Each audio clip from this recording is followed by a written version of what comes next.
Tales of Wonder, Lord Dunsany. Preface, Ebrington Barracks, August 16, 1916. I do not know where I may be when this preface is read. As I write it in August 1916, I am at Ebrington Barracks, Londonderry, recovering from a slight wound. But it does not greatly matter where I am. My dreams are here before you amongst the following pages, and writing in a day when life is cheap, dreams seem to me all the dearer, the only things that survive. Just now the civilization of Europe seems almost to have ceased, and nothing seems to grow in her torn fields but death. Yet this is only for a while, and dreams will come back again and bloom as of old, all the more radiantly for this terrible ploughing, as the flowers will bloom again where the trenches are and the primroses shelter in shell holes for many seasons, when weeping liberty has come home to Flanders. To some of you in America this may seem an unnecessary and wasteful quarrel, as other people's quarrels often are. But it comes to this, that though we are all killed there will be songs again, but if we were to submit and so survive there could be neither songs nor dreams, nor any joyous free things any more. And do not regret the lives that are wasted amongst us, or the work that the dead would have done, for war is no accident that man's care could have averted, but is as natural, though not as regular, as the tides. As well regret the things that the tide has washed away, which destroys and cleanses and crumbles, and spares the minutest shells. And now I will write nothing further about our war, but offer you these books of dreams from Europe as one throws things of value, if only to oneself, at the last moment out of a burning house. Dunsany, A Tale of London. Come, said the Sultan to his hashish eater in the very furthest lands that know Baghdad, dream to me now of London. And the hashish eater made a low obeisance and seated himself cross-legged upon a purple cushion broidered with golden poppies, on the floor, beside an ivory bowl where the hashish was, and having eaten liberally of the hashish blinked 7 times and spoke thus. O friend of God, know then that London is the desiderate town even of all earth's cities. Its houses are of ebony and cedar which they roof with thin copper plates that the hand of time turns green. They have golden balconies in which amethysts are where they sit and watch the sunset. Musicians in the gloaming steal softly along the ways, unheard their feet fall on the white sea sand with which those ways are strewn, and in the darkness suddenly they play on dulcimers and instruments with strings.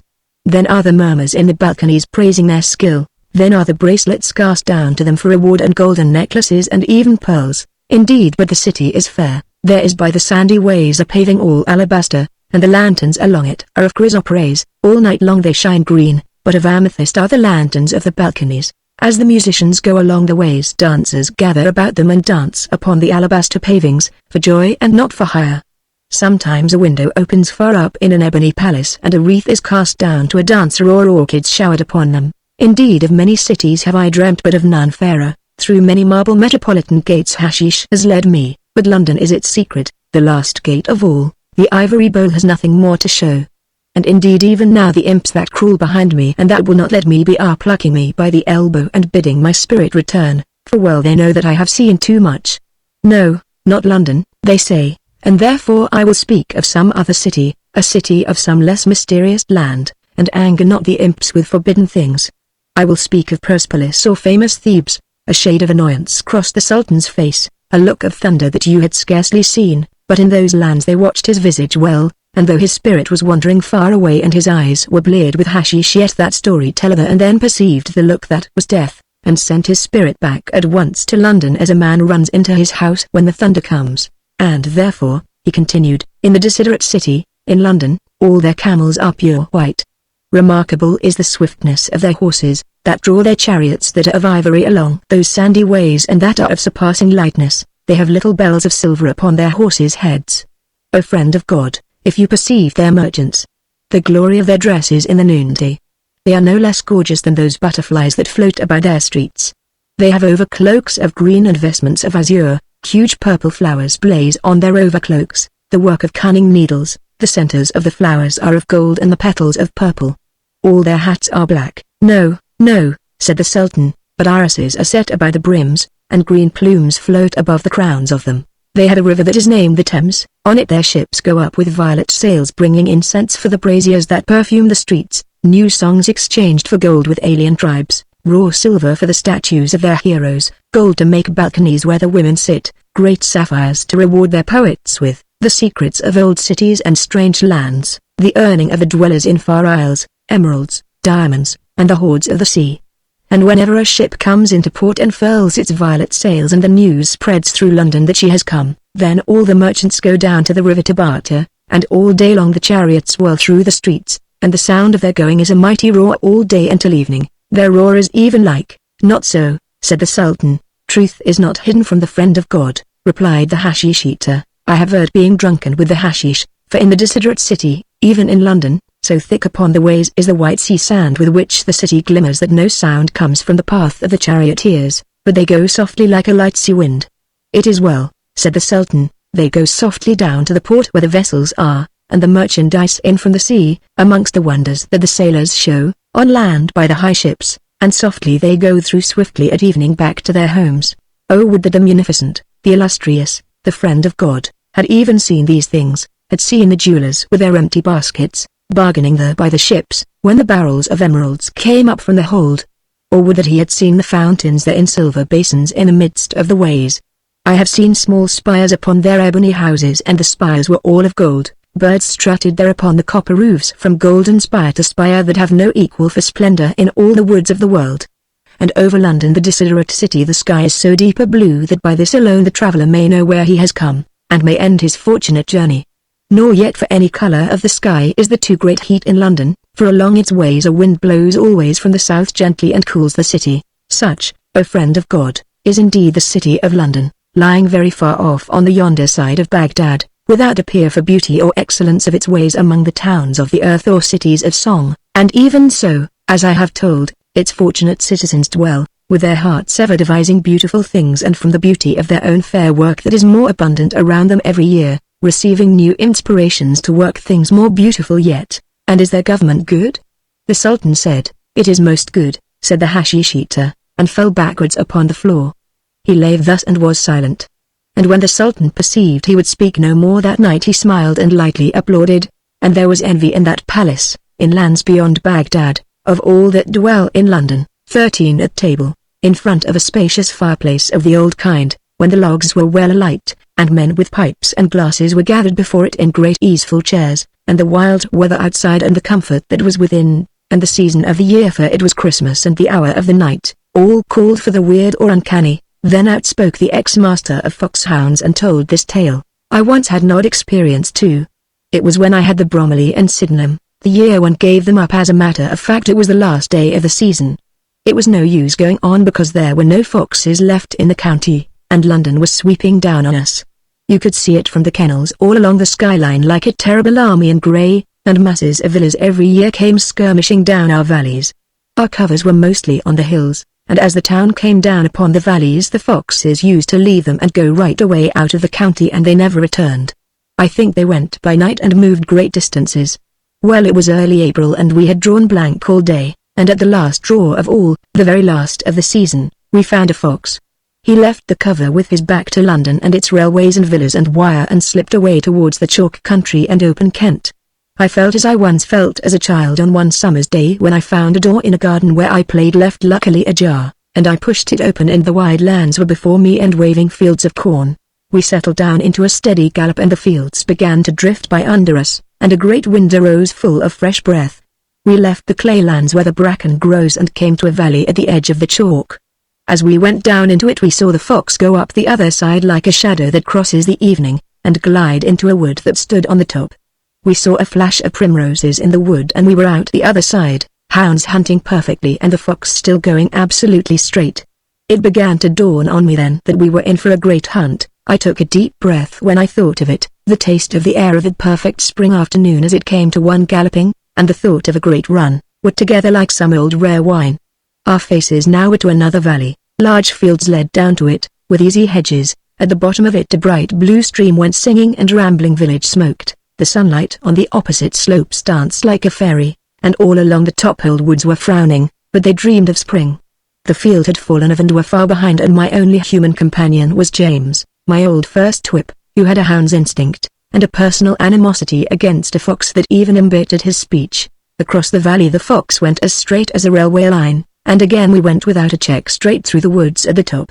I remember hearing men sing or shout as they walked home from work, and sometimes children whistled. The sounds came up from the village to the woods at the top of the valley. After that we saw no more villages, but valley after valley arose and fell before us as though we were voyaging some strange and stormy sea, and all the way before us the fox went dead upwind like the fabulous Flying Dutchman. There was no one in sight now but my first whip and me. We had both of us got onto our second horses as we drew the last covert. 2 or 3 times we checked in those great lonely valleys beyond the village, but I began to have inspirations. I felt a strange certainty within me that this fox was going on straight upwind till he died or until night came and we could hunt no longer, so I reversed ordinary methods and only cast straight ahead, and always we picked up the scent again at once. I believe that this fox was the last one left in the villa-haunted lands and that he was prepared to leave them for remote uplands far from men, that if we had come the following day he would not have been there, and that we just happened to hit off his journey.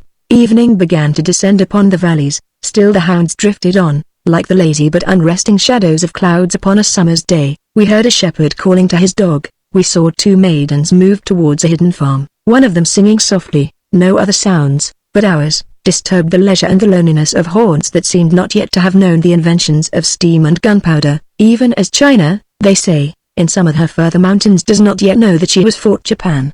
And now the day and our horses were wearing out, but that resolute fox held on. I began to work out the run and to wonder where we were.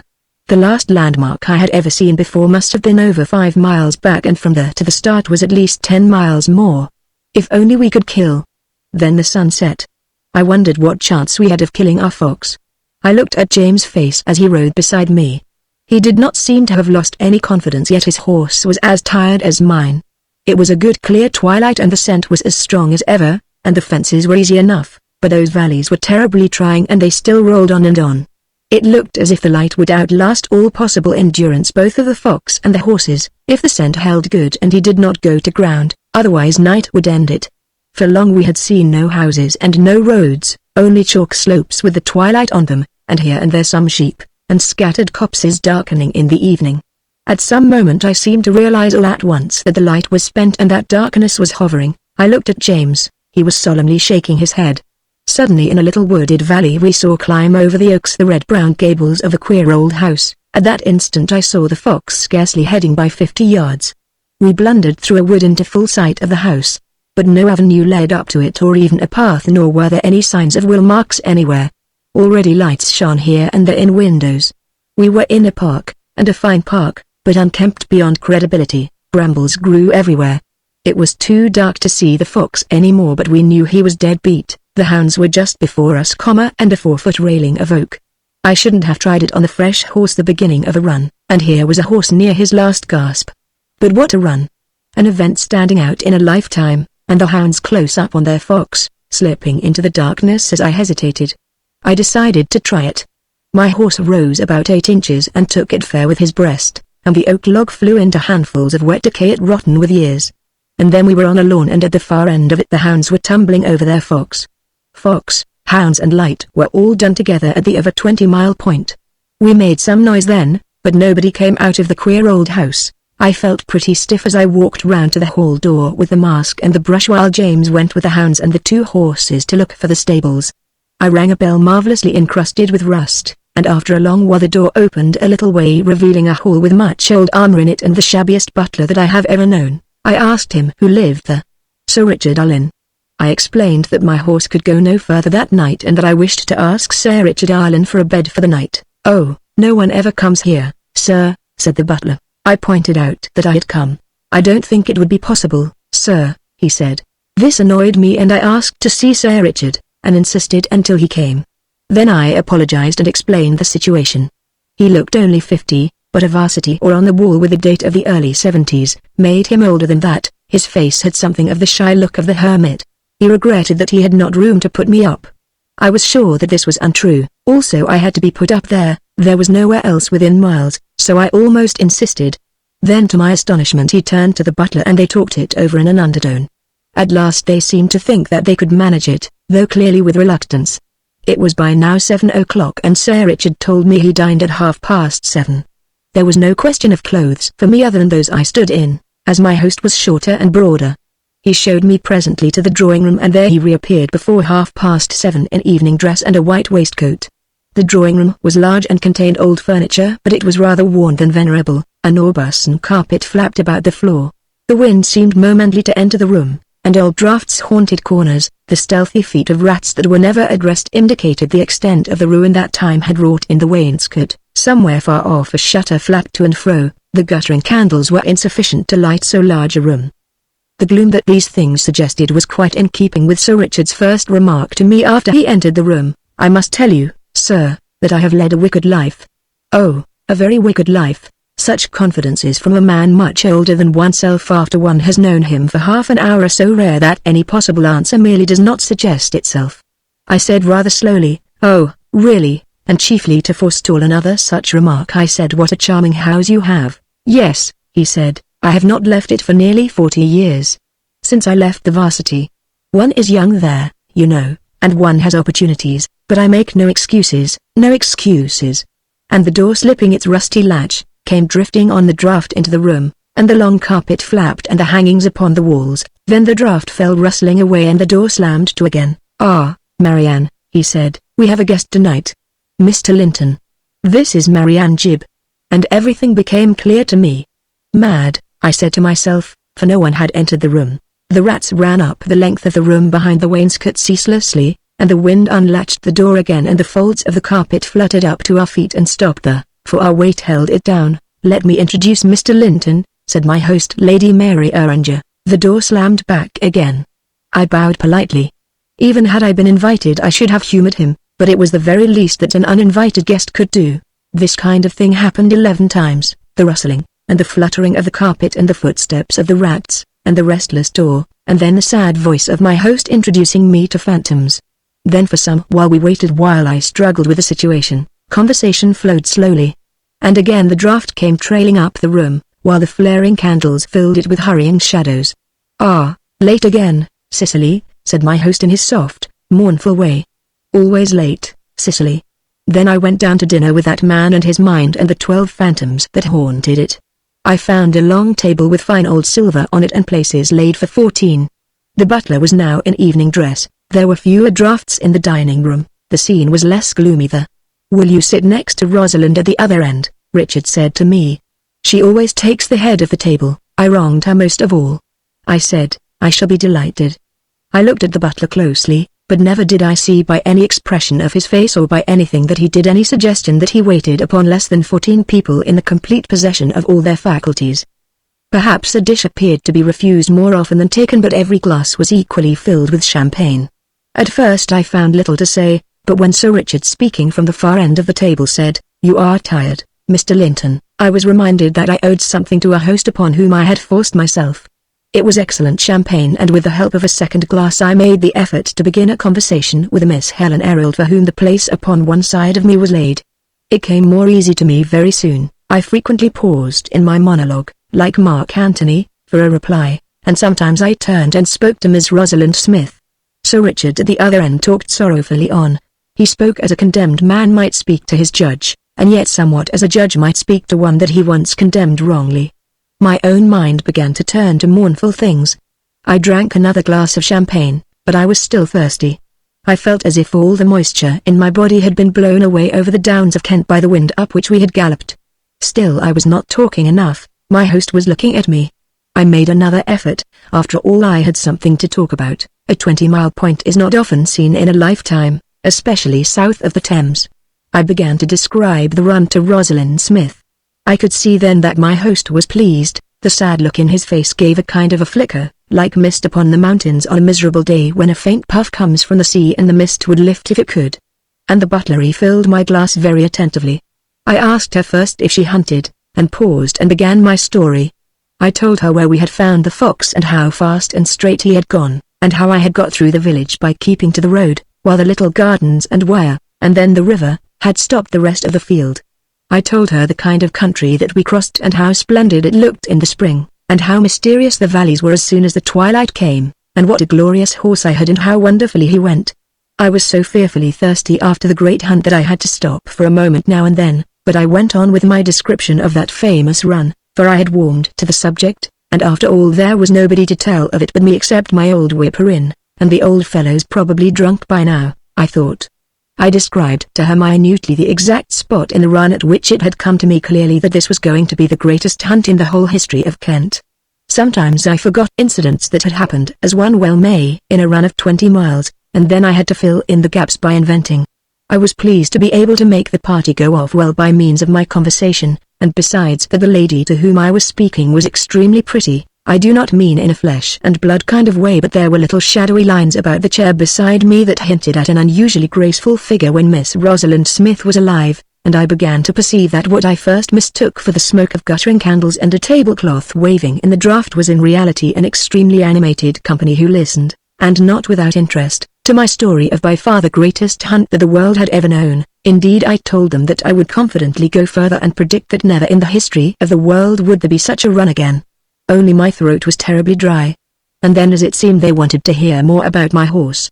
I had forgotten that I had come there on a horse, but when they reminded me it all came back. They looked so charming leaning over the table intent upon what I said, that I told them everything they wanted to know. Everything was going so pleasantly if only Sir Richard would cheer up. I heard his mournful voice every now and then. These were very pleasant people if only he would take them the right way. I could understand that he regretted his past, but the early 70s seemed centuries away, and I felt sure that he misunderstood these ladies. They were not revengeful as he seemed to suppose. I wanted to show him how cheerful they really were, and so I made a joke and they laughed at it, and then I chaffed them a bit, especially Rosalind, and nobody resented it in the very least. And still Sir Richard sat there with that unhappy look, like one that has ended weeping because it is vain and has not the consolation even of tears. We had been a long time there and many of the candles had burned out, but there was light enough. I was glad to have an audience for my exploit, and being happy myself I was determined Sir Richard should be. I made more jokes and they still laughed good-naturedly. Some of the jokes were a little broad perhaps, but no harm was meant. And then I do not wish to excuse myself, but I had had a harder day than I ever had before, and without knowing it I must have been completely exhausted. In this state the champagne had found me, and what would have been harmless at any other time must somehow have got the better of me when quite tired out. Anyhow, I went too far. I made some joke. I cannot in the least remember what that suddenly seemed to offend them. I felt all at once a commotion in the air. I looked up and saw that they had all arisen from the table and were sweeping towards the door. I had not time to open it, but it blew open on a wind. I could scarcely see what Sir Richard was doing because only 2 candles were left. I think the rest blew out when the ladies suddenly rose. I sprang up to apologize, to assure them, and then fatigue overcame me as it had overcome my horse at the last fence. I clutched at the table, but the cloth came away and then I fell. The fall, and the darkness on the floor and the pent-up fatigue of the day overcame me all three together. The sun shone over glittering fields and in at a bedroom window, and thousands of birds were chanting to the spring, and there I was in an old 4-poster bed in a quaint old panelled bedroom, fully dressed and wearing long muddy boots. Someone had taken my spurs, and that was all. For a moment I failed to realize, and then it all came back, my enormity and the pressing need of an abject apology to Sir Richard. I pulled an embroidered bell rope until the butler came. He came in perfectly cheerful and indescribably shabby. I asked him if Sir Richard was up, and he said he had just gone down, and told me to my amazement that it was 12 o'clock. I asked to be shown into Sir Richard at once. He was in his smoking room. "Good morning," he said cheerfully the moment I went in. I went directly to the matter in hand. "I fear that I insulted some ladies in your house," I began. "You did indeed," he said, "you did indeed." And then he burst into tears and took me by the hand. "How can I ever thank you?" he said to me then. "We have been 13 at table for 30 years, and I never dared to insult them because I had wronged them all, and now you have done it, and I know they will never dine here again." And for a long time he still held my hand, and then he gave it a grip and a kind of a shake which I took to mean goodbye, and I drew my hand away then and left the house. And I found James in the stables with the hounds and asked him how he had fared, and James, who was a man of very few words, said he could not rightly remember, and I got my spurs from the butler and climbed onto my horse, and slowly we rode away from that queer old house, and slowly we wended home, for the hounds were footsore but happy and the horses were tired still. And when we recalled that the hunting season was ended, we turned our faces to spring and thought of the new things that try to replace the old. And that very year one heard, and have often heard since, of dances and happier dinners at Sir Richard Ireland's house, the city on Mallington Moor. Besides the old shepherd at Lingwold, whose habits render him unreliable, I am probably the only person that has ever seen the city on Mallington Moor. I had decided one year to do no London season, partly because of the ugliness of the things in the shops, partly because of the unresisted invasions of German bands, partly perhaps because some pet parrots in the oblong where I lived had learned to imitate cab whistles. but chiefly because of late there had seized me in London a quite unreasonable longing for large woods and waste spaces, while the very thought of little valleys underneath copses full of bracken and foxgloves was a torment to me, and every summer in London the longing grew worse till the thing was becoming intolerable. So I took a stick and a knapsack and began walking northwards, starting at Etherington and sleeping at inns, where one could get real salt, and the waiter spoke English and where one had name instead of a number, and though the tablecloth might be dirty the windows opened so that the air was clean, where one had the excellent company of farmers and men of the world, who could not be thoroughly vulgar, because they had not the money to be so even if they had wished it. At first the novelty was delightful, and then one day in a queer old inn up Uthering Way, beyond Lingwold, I heard for the first time the rumour of the city said to be on Mallington Moor. They spoke of it quite casually over their glasses of beer, two farmers at the inn. They say the queer folk be at Mallington with their city, one farmer said. Travelling they seem to be, said the other. And more came in then and the rumour spread. And then, such are the contradictions of our little likes and dislikes and all the whims that drive us, that I, who had come so far to avoid cities, had a great longing all of a sudden for throngs again and the great hives of man, and then and there determined on that bright Sunday morning to come to Mallington and the search for the city that rumour spoke of so strangely. Mallington Moor, from all that they said of it, was hardly a likely place to find a thing by searching. It was a huge high moor, very bleak and desolate and altogether trackless. It seemed a lonely place from what they said. The Normans when they came here called it Mallu and afterwards Mallintown, and so is changed to Mallington. Though what a town can ever have had to do with a place so utterly desolate I do not know. And before that some say that the Saxons called it Baplas, which I believe to be a corruption of bad place. And beyond the mere rumour of a beautiful city all of white marble and with a foreign look up on Mallington Moor, beyond this I could not get. None of them had seen it himself, only heard of it like, and my questions, rather than stimulating conversation, would always stop it abruptly. I was no more fortunate on the road to Mallington until the Tuesday, when I was quite near it. I had been walking 2 days from the inn where I had heard the rumour and could see the great hill steep as a headland on which Mallington lay, standing up on the skyline. The hill was covered with grass, where anything grew at all, but Mallington Moor is all heather. It is just marked moor on the map, nobody goes there and they do not trouble to name it. It was there where the gaunt hill first came into sight, by the roadside as I inquired for the marble city of some labourers by the way, that I was directed, partly I think in derision, to the old shepherd of Lingwold. It appeared that he, following sometimes sheep that had strayed, and wandering far from Lingwold, came sometimes up to the edge of Mallington Moor, and that he would come back from these excursions and shout through the villages, raving of a city of white marble and gold-tipped minarets. And hearing me asking questions of this city they had laughed and directed me to the shepherd of Lingwold. One well-meant warning they gave me as I went their old man was not reliable, and late that evening I saw the thatches of Lingwold sheltering under the edge of that huge hill that Atlas-like held up those miles of moor to the great winds and heaven. They knew less of the city in Lingwold than elsewhere, but they knew the whereabouts of the man I wanted, though they seemed a little ashamed of him. There was an inn in Lingwold that gave me shelter, whence in the morning, equipped with purchases, I set out to find their shepherd. And there he was on the edge of Mallington Moor standing motionless, gazing stupidly at his sheep. His hands trembled continually and his eyes had a blear look, but he was quite sober, wherein all Lingwold had wronged him. And then and there I asked him of the city and he said he had never heard tell of any such place. And I said, "Come, come, you must pull yourself together." And he looked angrily at me, but when he saw me draw from amongst my purchases a full bottle of whiskey and a big glass he became more friendly. As I poured out the whiskey I asked him again about the marble city on Mallington Moor, but he seemed quite honestly to know nothing about it. The amount of whiskey he drank was quite incredible, but I seldom express surprise, and once more I asked him the way to the wonderful city.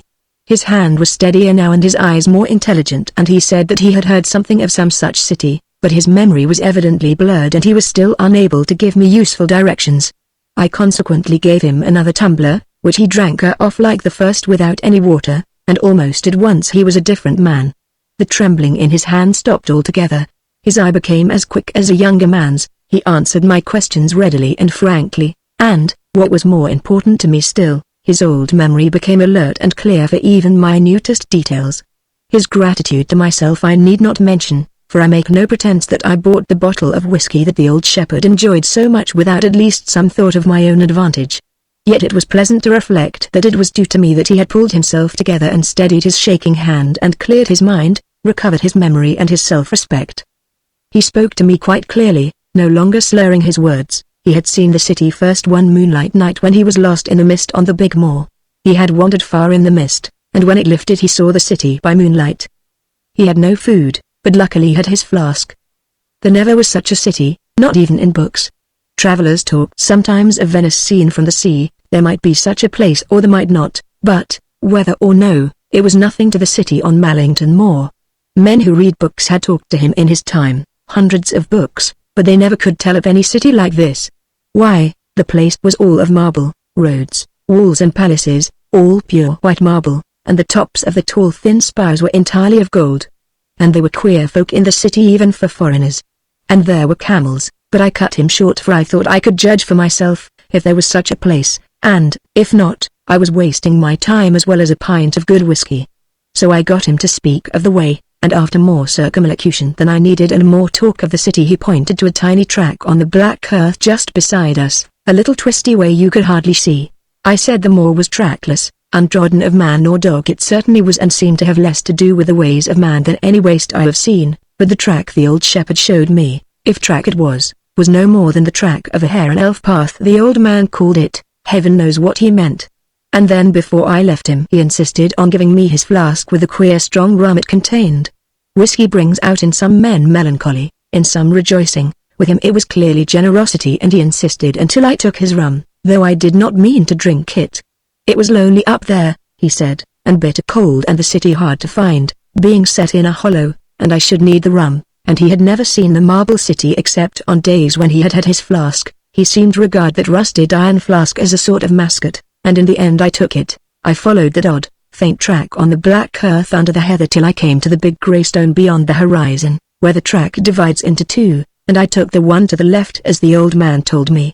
I knew by another stone that I saw far off that I had not lost my way, nor the old man lied, and just as I hoped to see the city's ramparts before the gloaming fell on that desolate place, I suddenly saw a long high wall of whiteness with pinnacles here and there thrown up above it, floating towards me silent and grim as a secret, and knew it for that evil thing, the mist.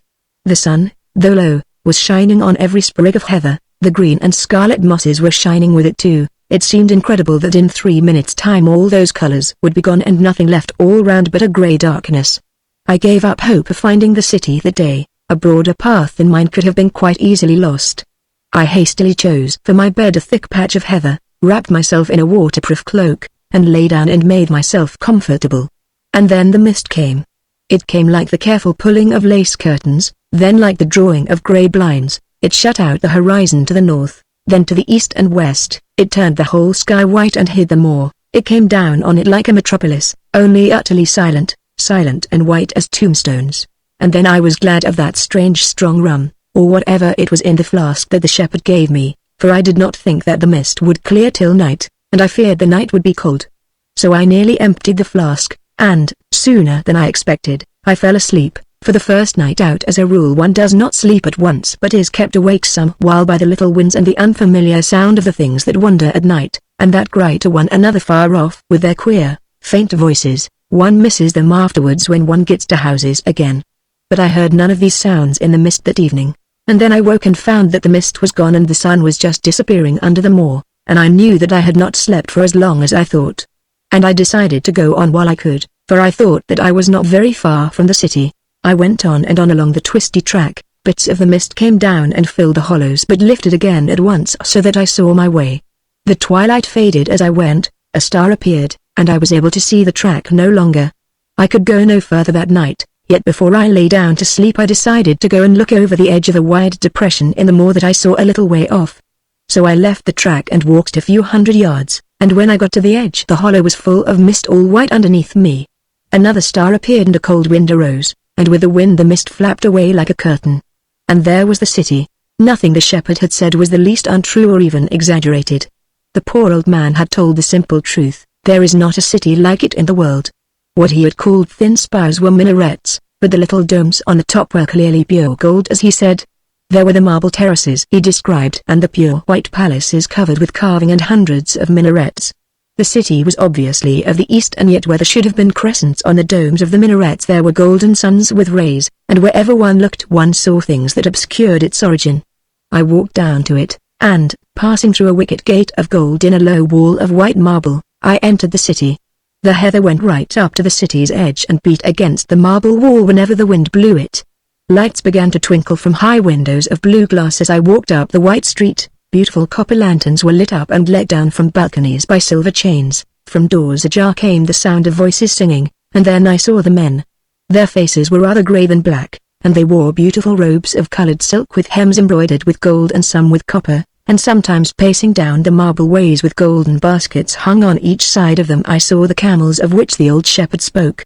The people had kindly faces, but, though they were evidently friendly to strangers, I could not speak with them being ignorant of their language, nor were the sounds of the syllables they used like any language I had ever heard. They sounded more like grouse. When I tried to ask them by signs whence they had come with their city, they would only point to the moon, which was bright and full and was shining fiercely on those marble ways till the city danced in light. And now there began appearing one by one, slipping softly out through windows, men with stringed instruments in the balconies. They were strange instruments with huge bulbs of wood, and they played softly on them and very beautifully, and their queer voices softly sang to the music weird dirges of the griefs of their native land wherever that may be. And far off in the heart of the city others were singing too. The sound of it came to me wherever I roamed, not loud enough to disturb my thoughts, but gently turning the mind to pleasant things. Slender carved arches of marble, as delicate almost as lace, crossed and recrossed the ways wherever I went. There was none of that hurry of which foolish cities boast, nothing ugly or sordid so far as I could see. I saw that it was a city of beauty and song. I wondered how they had travelled with all that marble, how they had laid it down on Mallington Moor, whence they had come and what their resources were, and determined to investigate closely next morning, for the old shepherd had not troubled his head to think how the city came. He had only noted that the city was there, and of course no one believed him, though that is partly his fault for his dissolute ways. But at night one can see little, and I had walked all day, so I determined to find a place to rest in. And just as I was wondering whether to ask for shelter of those silk-robed men by signs or whether to sleep outside the walls and enter again in the morning, I came to a great archway in one of the marble houses with two black curtains, embroidered below with gold, hanging across it. Over the archway were carved apparently in many tongues the words, "Here strangers rest." In Greek, Latin and Spanish the sentence was repeated, and there was writing also in the language that you see on the walls of the great temples of Egypt, and Arabic and what I took to be early Assyrian and one or two languages I had never seen. I entered through the curtains and found a tessellated marble court with golden braziers burning sleepy incense swinging by chains from the roof. All round the walls were comfortable mattresses lying upon the floor covered with cloths and silks. It must have been 10 o'clock and I was tired. Outside the music still softly filled the streets. A man had set a lantern down on the marble way, 5 or 6 sat down round him, and he was sonorously telling them a story. Inside there were some already asleep on the beds. In the middle of the wide court under the braziers a woman dressed in blue was singing very gently. She did not move, but sung on and on. I never heard a song that was so soothing. I lay down on one of the mattresses by the wall, which was all inlaid with mosaics, and pulled over me some of the cloths with their beautiful alien work, and almost immediately my thoughts seemed part of the song that the woman was singing in the midst of the court under the golden braziers that hung from the high roof, and the song turned them to dreams, and so I fell asleep. A small wind having arisen, I was awakened by a sprig of heather that beat continually against my face. It was morning on Mallington Moor, and the city was quite gone. Why the milkman shudders when he perceives the dawn. In the hall of the ancient company of milkmen round the great fireplace at the end, when the winter logs are burning and all the craft are assembled, they tell today, as their grandfathers told before them, why the milkman shudders when he perceives the dawn. When dawn comes creeping over the edges of hills, peers through the tree trunks making wonderful shadows, touches the tops of tall columns of smoke going up from awakening cottages in the valleys, and breaks all golden over Kentish fields, when going on tiptoe thence it comes to the walls of London and slips all shyly up those gloomy streets, the milkman perceives it and shudders. A man may be a milkman's working apprentice, may know what borax is and how to mix it, yet not for that is the story told to him.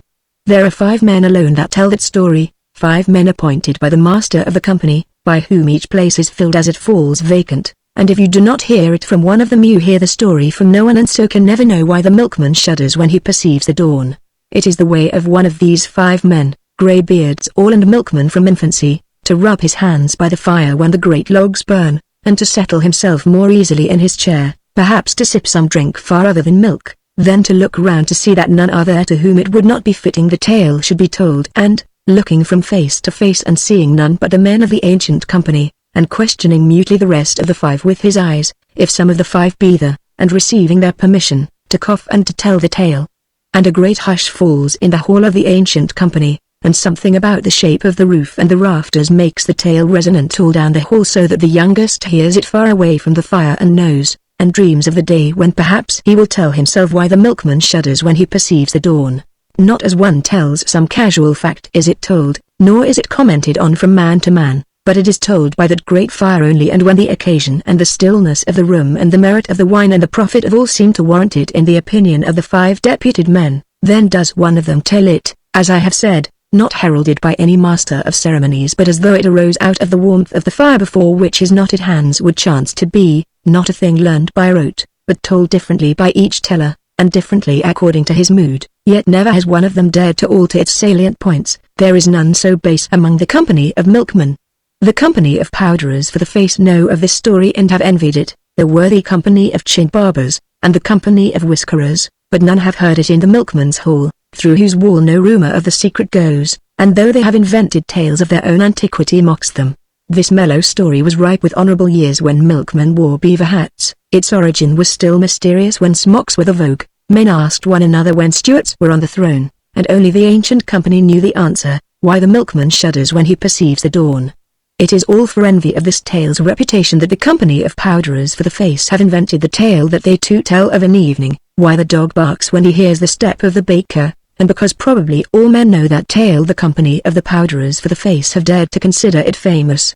Yet it lacks mystery and is not ancient, is not fortified with classical allusion, has no secret lore, is common to all who care for an idle tale, and shares with the wars of the elves, the calf butcher's tale, and the story of the unicorn and the rose, which is the tale of the company of horse drivers.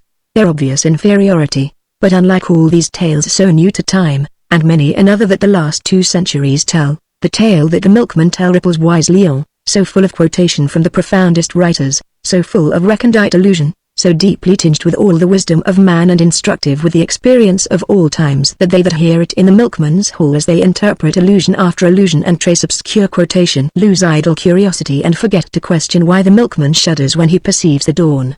You also, O my reader, give not yourself up to curiosity. Consider of how many it is the bane. Would you to gratify this tear away the mystery from the milkman's hall and wrong the ancient company of milkmen?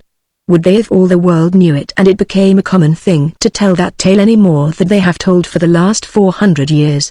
Rather a silence would settle upon their hall and a universal regret for the ancient tale and the ancient winter evenings. And though curiosity were a proper consideration, yet even then this is not the proper place nor this the proper occasion for the tale. For the proper place is only the milkman's hall and the proper occasion only when logs burn well and when wine has been deeply drunken, then when the candles were burning well in long rows down to the dimness, down to the darkness and mystery that lie at the end of the hall. Then were you one of the company, and were I one of the 5, would I rise from my seat by the fireside and tell you with all the embellishments that it has gleaned from the ages that story that is the heirloom of the milkman.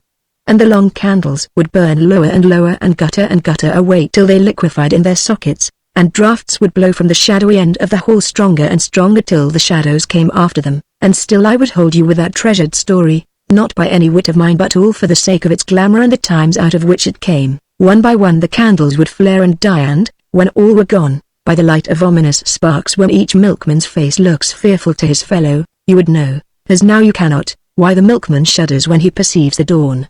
The bad old woman in black. The bad old woman in black ran down the street of the ox butchers. Windows at once were opened high up in those crazy gables, heads were thrust out. It was she. Then there arose a council of anxious voices, calling sideways from window to window or across to opposite houses. Why was she there with her sequins and bugles and old black gown? Why had she left her dreaded house? On what fell errand she hasted? They watched her lean, lithe figure, and the wind in that old black dress, and soon she was gone from the cobbled street and under the town's high gateway. She turned at once to her right and was hid from the view of the houses. Then they all ran down to their doors, and small groups formed on the pavement, that they took counsel together, the eldest speaking first.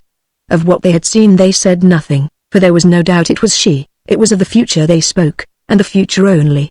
In what notorious thing would her errand end? What gains had tempted her out from her fearful home?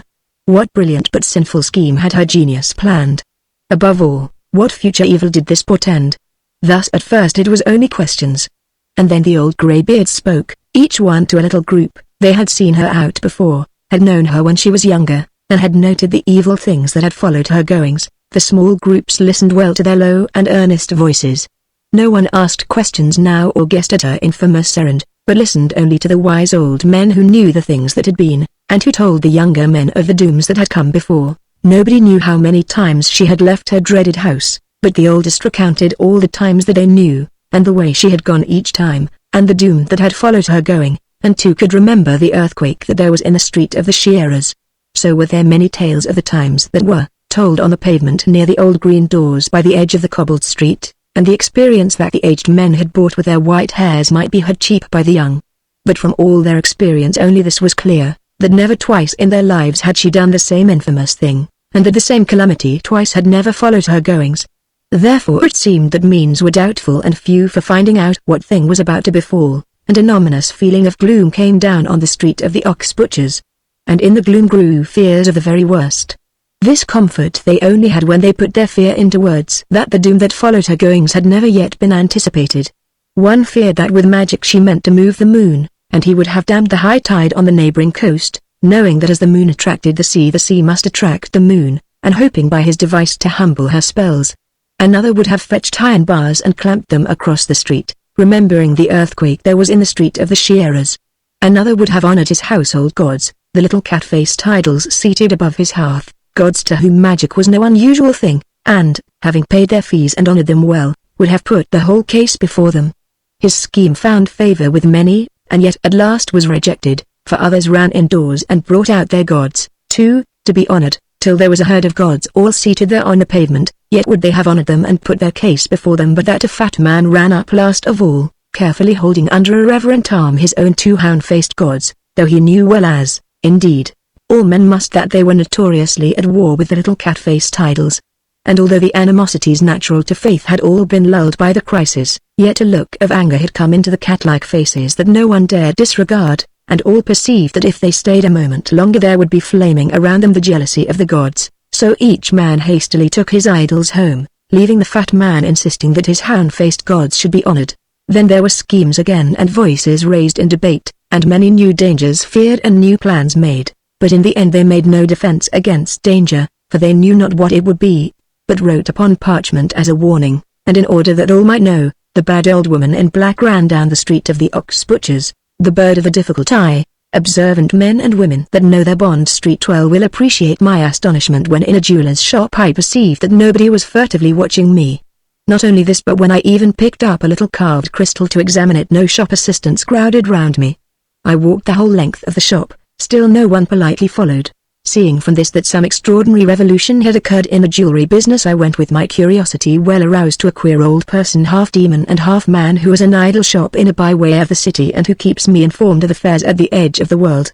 And briefly over a pinch of heather incense that he takes by way of snuff he gave me this tremendous information, that Mr. Neepy Thang, the son of Thanjo O'Brien, had returned from the edge of the world and was even now in London. The information may not appear tremendous to those unacquainted with the source of jewelry, but when I say that the only thief employed by any West End jeweler since famous Thanjo O'Brien's distressing doom is this same Neepy Thang, and that for lightness of fingers and swiftness of stockinged foot they have none better in Paris, it will be understood why the Bond Street jewelers no longer cared what became of their old stock. There were big diamonds in London that summer and a few considerable sapphires. In certain astounding kingdoms behind the east, strange sovereigns missed from their turbans the heirlooms of ancient wars, and here and there the keepers of crown jewels who had not heard the stockinged feet of Thang were questioned and died slowly, and the jewelers gave a little dinner to Thang at the Hotel Great Magnificent. The windows had not been opened for 5 years, and there was wine at a guinea a bottle that you could not tell from champagne, and cigars at half a crown with a Havana label. Altogether it was a splendid evening for Thang. But I have to tell of a far sadder thing than a dinner at a hotel. The public required jewelry, and jewelry must be obtained. I have to tell of Neepy Thang's last journey. That year the fashion was emeralds. A man named Green had recently crossed the channel on a bicycle, and the jewelers said that a green stone would be particularly appropriate to commemorate the event and recommended emeralds. Now a certain moneylender of Cheapside who had just been made a peer had divided his gains into 3 equal parts, one for the purchase of the peerage, country house and park, and the 20,000 pheasants that are absolutely essential, and one for the upkeep of the position, while the third he banked abroad, partly to cheat the native tax-gatherer and partly because it seemed to him that the days of the peerage were few and that he might at any moment be called upon to start afresh elsewhere.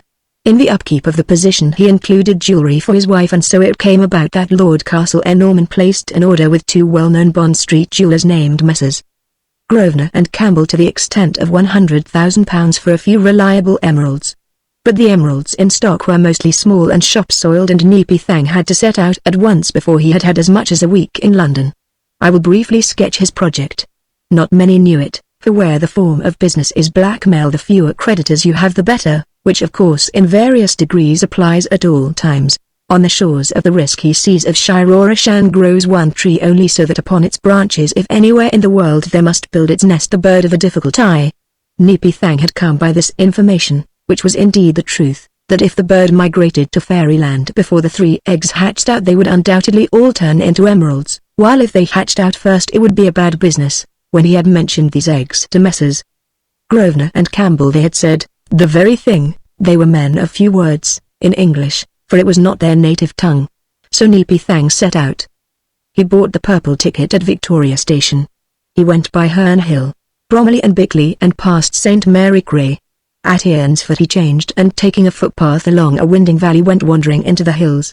And at the top of a hill in a little wood, where all the anemones long since were over and the perfume of mint and thyme from outside came drifting in with Thang, he found once more the familiar path, age-old and fair as wonder, that leads to the edge of the world.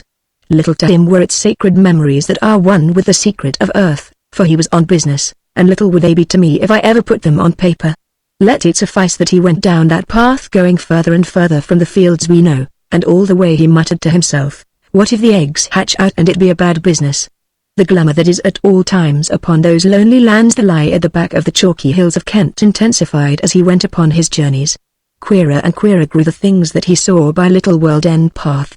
Many a twilight descended upon that journey with all their mysteries, many a blaze of stars, many a morning came flaming up to a tinkle of sylvan horns, till the outpost elves of fairyland came in sight and the glittering crests of fairyland's 3 mountains betokened the journey's end.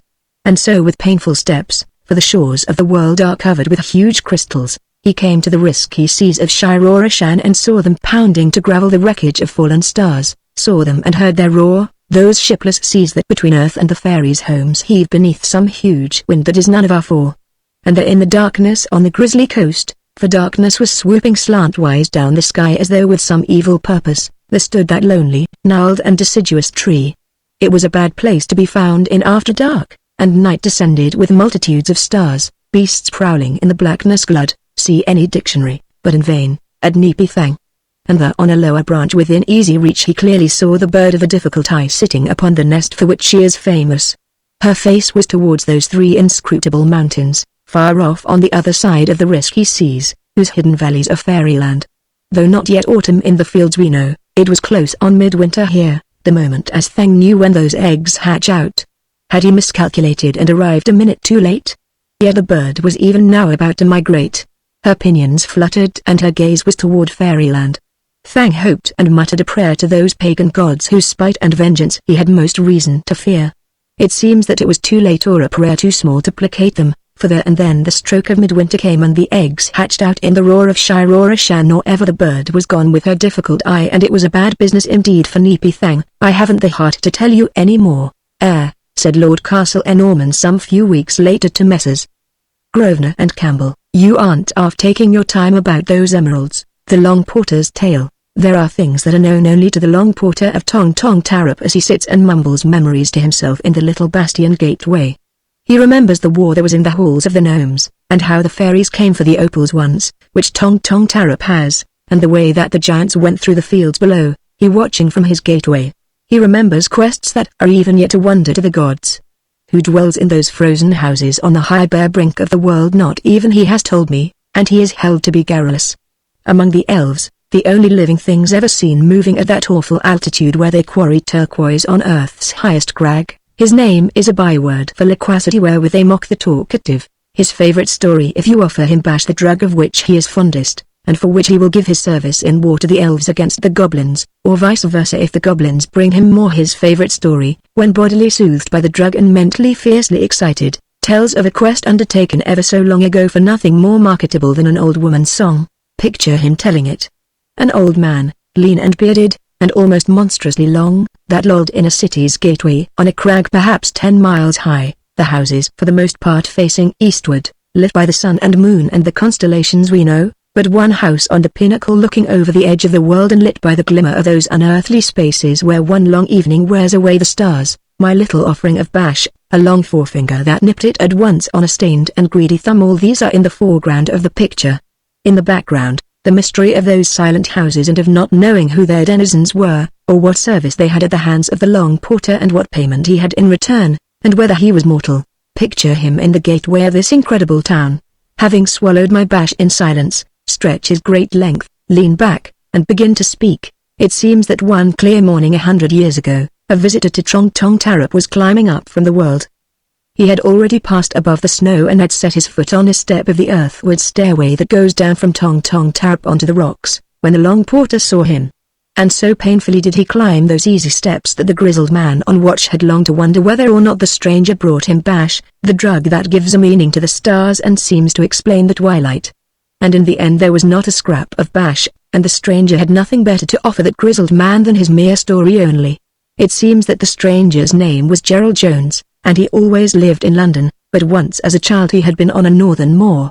It was so long ago that he did not remember how, only somehow or other he walked alone on the moor, and all the ling was in flower.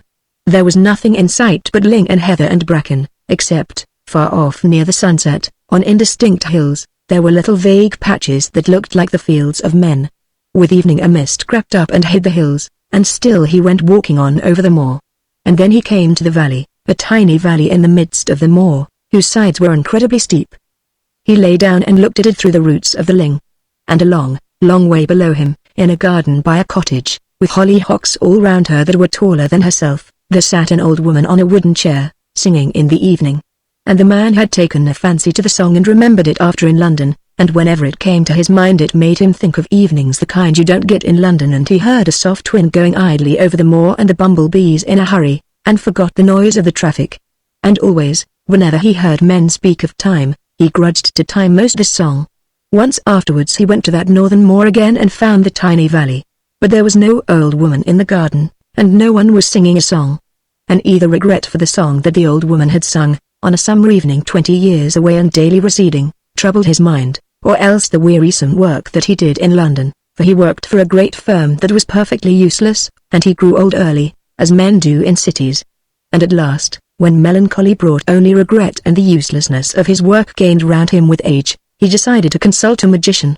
So to a magician he went and told him his troubles, and particularly he told him how he had heard the song. And now, he said, it is nowhere in the world. Of course it is not in the world, the magician said, but over the edge of the world you may easily find it. And he told the man that he was suffering from flux of time and recommended a day at the edge of the world. Jones asked what part of the edge of the world he should go to, and the magician had heard Tong Tong Tarrup well spoken of, so he paid him, as is usual, in opals, and started at once on the journey. The ways to that town are winding. He took the ticket at Victoria Station that they only give if they know you. He went past Blyth, he went along the hills of Nilhunga and came to the Gap of Poi. All these are in that part of the world that pertains to the fields we know, but beyond the Gap of Poi on those ordinary plains, that so closely resemble Sussex, one first meets the unlikely. A line of common grey hills, the hills of Sneg, may be seen at the edge of the plain from the Gap of Poi. It is there that the incredible begins, infrequently at first, but happening more and more as you go up the hills. For instance, descending once into Poi Plains, the first thing that I saw was an ordinary shepherd watching a flock of ordinary sheep.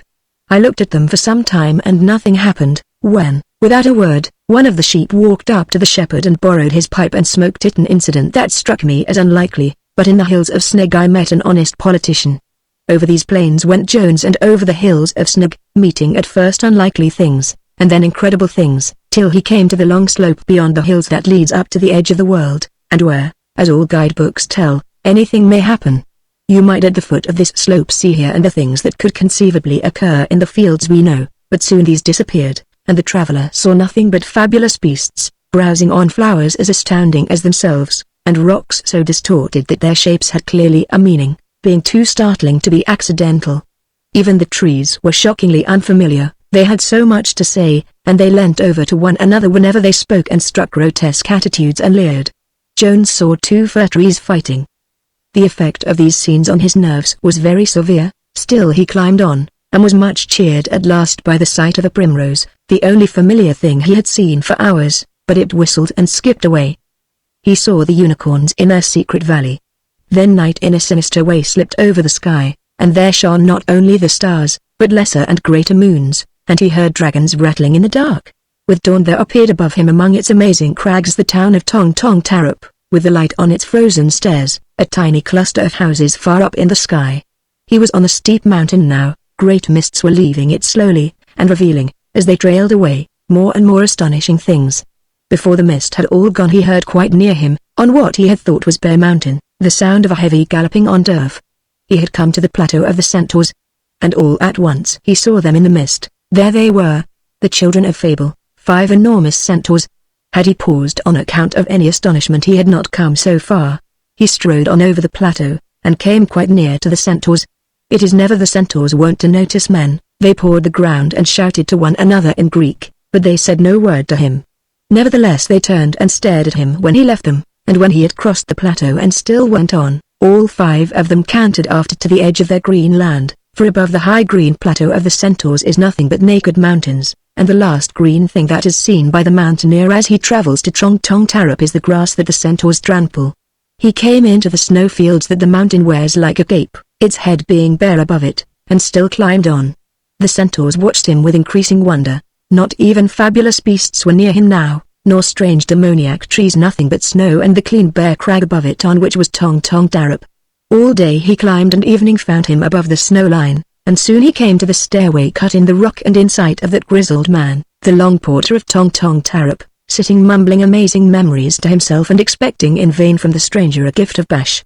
It seems that as soon as the stranger arrived at the bastion gateway, tired though he was, he demanded lodgings at once that commanded a good view of the edge of the world.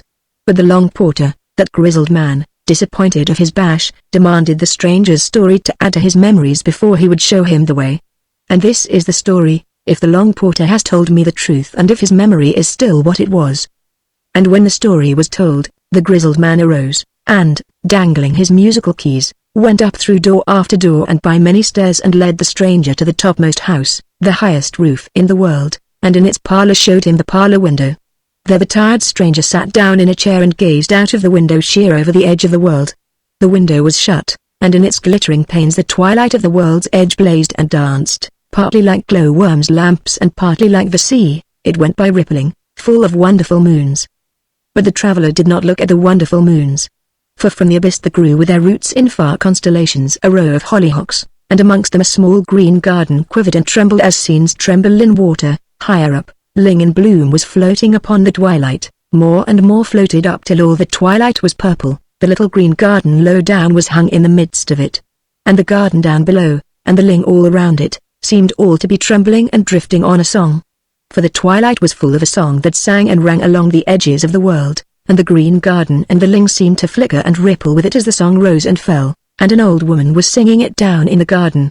A bumblebee sailed across from over the edge of the world, and the song that was lapping there against the coasts of the world, and to which the stars were dancing, was the same that he had heard the old woman sing long since down in the valley in the midst of the northern moor. But that grizzled man, the long porter, would not let the stranger stay, because he brought him no bash, and impatiently he shouldered him away, himself not troubling to glance through the world's outermost window, for the lands that time afflicts and the spaces that time knows not are all one to that grizzled man, and the bash that he eats more profoundly astounds his mind than anything a man can show him either in the world we know or over the edge.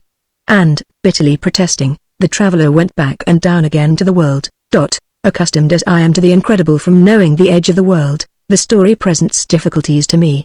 Yet it may be that the devastation wrought by time is merely local, and that outside the scope of his destruction old songs are still being sung by those that we deem dead. I try to hope so. And yet the more I investigate the story that the long porter told me in the town of Tong Tong Tarrup, the more plausible the alternative theory appears that that grizzled man is a liar. The loot of Lama, coming back laden with the loot of Lama, The 4 tall men looked earnestly to the right, to the left they durst not, for the precipice there that had been with them so long went sickly down onto a bank of clouds. And how much further below that only their fears could say. Lama lay smoking, a city of ruin, behind them, all its defenders dead. There was no one left to pursue them, and yet their Indian instincts told them that all was scarcely well. They had gone 3 days along that narrow ledge, mountain quite smooth, incredible, above them, and precipice as smooth and as far below. It was chilly there in the mountains. At night a stream or a wind in the gloom of the chasm below them went like a whisper. The stillness of all things else began to wear the nerve. An enemy's howl would have braced them. They began to wish their perilous path were wider. They began to wish that they had not sacked Lama. Had that path been any wider, the sacking of Lama must indeed have been harder for them, for the citizens must have fortified the city, but that the awful narrowness of that 10-league pass of the hills had made their crag-surrounded city secure. And at last an Indian had said, "Come, let us sack it." Grimly they laughed in the wigwams. Only the eagles, they said, had ever seen it, its hoard of emeralds and its golden gods, and one had said he would reach it, and they answered, only the eagles. It was Laughing Face who said it, and who gathered 30 braves and led them into Lama with their tomahawks and their bows. There were only 4 left now, but they had the loot of Lama on a mule. They had 4 golden gods, 100 emeralds, 52 rubies, a large silver gong, 2 sticks of malachite with amethyst handles for holding incense at religious feasts, 4 beakers 1 foot high, each carved from a rose quartz crystal, a little coffer carved out of 2 diamonds, and, had they but known it, the written curse of a priest. It was written on parchment in an unknown tongue, and had been slipped in with the loot by a dying hand. From either end of that narrow, terrible ledge the third night was closing in. It was dropping down on them from the heights of the mountain and slipping up to them out of the abyss. The third night since Lama blazed and they had left it. 3 more days of tramping should bring them in triumph home, and yet their instincts said that all was scarcely well. We who sit at home and draw the blinds and shut the shutters as soon as night appears, who gather round the fire when the wind is wild, who pray at regular seasons and in familiar shrines, know little of the demoniac look of night when it is filled with curses of false, infuriated gods. Such a night was this. Though in the heights the fleecy clouds were idle, yet the wind was stirring mournfully in the abyss and moaning as it stirred, unhappily at first and full of sorrow, but as day turned away from that awful path a very definite menace entered its voice which fast grew louder, and night came on with a long howl. Shadows repeatedly passed over the stars, and then a mist fell swiftly, as through there was something suddenly to be done and utterly to be hidden, as in very truth there was. And in the chill of that mist the 4 tall men prayed to their totems, the whimsical wooden figures that stood so far away, watching the pleasant wigwams. The firelight even now would be dancing over their faces, while there would come to their ears delectable tales of war. They halted upon the pass and prayed, and waited for any sign. For a man's totem may be in the likeness perhaps of an otter, and a man may pray, and if his totem be placable and watching over his man, a noise may be heard at once like the noise that the otter makes, though it be but a stone that falls on another stone, and the noise is a sign. The 4 men's totems that stood so far away were in the likeness of the coney, the bear, the heron, and the lizard. They waited, and no sign came. With all the noises of the wind in the abyss, no noise was like the thump that the coney makes, nor the bear's growl, nor the heron's screech, nor the rustle of the lizard in the reeds. It seemed that the wind was saying something over and over again, and that thing was evil. They prayed again to their totems, and no sign came. And then they knew that there was some power that night that was prevailing against the pleasant carvings on painted poles of wood with the firelight on their faces so far away. Now it was clear that the wind was saying something, some very, very dreadful thing in a tongue that they did not know. They listened, but they could not tell what it said. Nobody could have said from seeing their faces how much the 4 tall men desired the wigwams again, desired the campfire and the tales of war and the benignant totems that listened and smiled in the dusk. Nobody could have seen how well they knew that this was no common night or wholesome mist.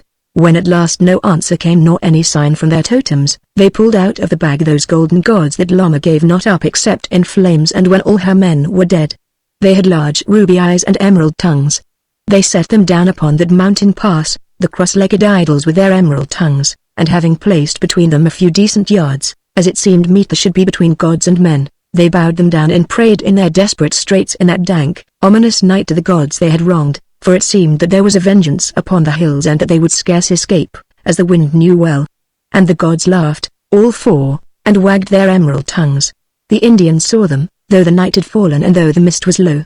The 4 tall men leapt up at once from their knees and would have left the gods upon the pass, but that they feared some hunter of their tribe might one day find them and say of Laughing Face, "He fled and left behind his golden gods, and sell the gold and come with his wealth to the wigwams and be greater than Laughing Face and his 3 men." And then they would have cast the gods away, down the abyss, with their eyes and their emerald tongues, but they knew that enough already they had wronged Lama's gods, and feared that vengeance enough was waiting them on the hills. So they packed them back in the bag on the frightened mule, the bag that held the curse they knew nothing of, and so pushed on into the menacing night. Till midnight they plodded on and would not sleep. Grimmer and grimmer grew the look of the night, and the wind more full of meaning, and the mule knew and trembled, and it seemed that the wind knew, too, as did the instincts of those 4 tall men, though they could not reason it out, try how they would. And though the squaws waited long where the pass winds out of the mountains, near where the wigwams are upon the plains, the wigwams and the totems and the fire, and though they watched by day, and for many nights uttered familiar calls, still did they never see those 4 tall men emerge out of the mountains any more, even though they prayed to their totems upon their painted poles. But the curse in the mystical writing that they had unknown in their bag worked there on that lonely pass 6 leagues from the ruins of Lama, and nobody can tell us what it was. The secret of the sea. In an ill-lit ancient tavern that I know, are many tales of the sea, but not without the wine of Gondi, that I had of a private bargain from the gnomes, was the tale laid bare for which I had waited of an evening for the greater part of a year. I knew my man and listened to his stories, sitting amid the bluster of his oaths. I plied him with rum and whiskey and mixed drinks, but there never came the tale for which I sought, and as a last resort I went to the Huthnith mountains and bargained there all night with the chiefs of the gnomes. When I came to the ancient tavern and entered the low-roofed room, bringing the hoard of the gnomes in a bottle of hammered iron, my man had not yet arrived. The sailors laughed at my old iron bottle, but I sat down and waited. Had I opened it then they would have wept and sung. I was well content to wait, for I knew my man had the story, and it was such a one as had profoundly stirred the incredulity of the faithless. He entered and greeted me, and sat down and called for brandy. He was a hard man to turn from his purpose, and, uncorking my iron bottle, I sought to dissuade him from brandy for fear that when the brandy bit his throat he should refuse to leave it for any other wine. He lifted his head and said deep and dreadful things of any man that should dare to speak against brandy. I swore that I said nothing against brandy but added that it was often given to children, while Gondi was only drunk by men of such depravity that they had abandoned sin because all the usual vices had come to seem genteel. When he asked if Gondi was a bad wine to drink I said that it was so bad that if a man sipped it that was the one touch that made damnation certain. Then he asked me what I had in the iron bottle, and I said it was Gondi. And then he shouted for the largest tumbler in that lit ancient tavern, and stood up and shook his fist at me when it came, and swore, and told me to fill it with the wine that I got on that bitter night from the treasure house of the gnomes. As he drank it he told me that he had met men who had spoken against wine, and that they had mentioned heaven, and therefore he would not go there, no, not he, and that once he had sent one of them to hell, but when he got there he would turn him out, and he had no use for milksops.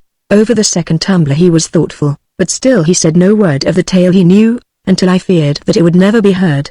But when the third glass of that terrific wine had burned its way down his gullet, and vindicated the wickedness of the gnomes, his reticence withered like a leaf in the fire, and he bellowed out the secret. I had long known that there is in ships a will or way of their own, and had even suspected that when sailors die or abandon their ships at sea, a derelict, being left to her own devices, may seek her own ends, but I had never dreamed by night, or fancied during the day, that the ships had a god that they worshipped, or that they secretly slipped away to a temple in the sea.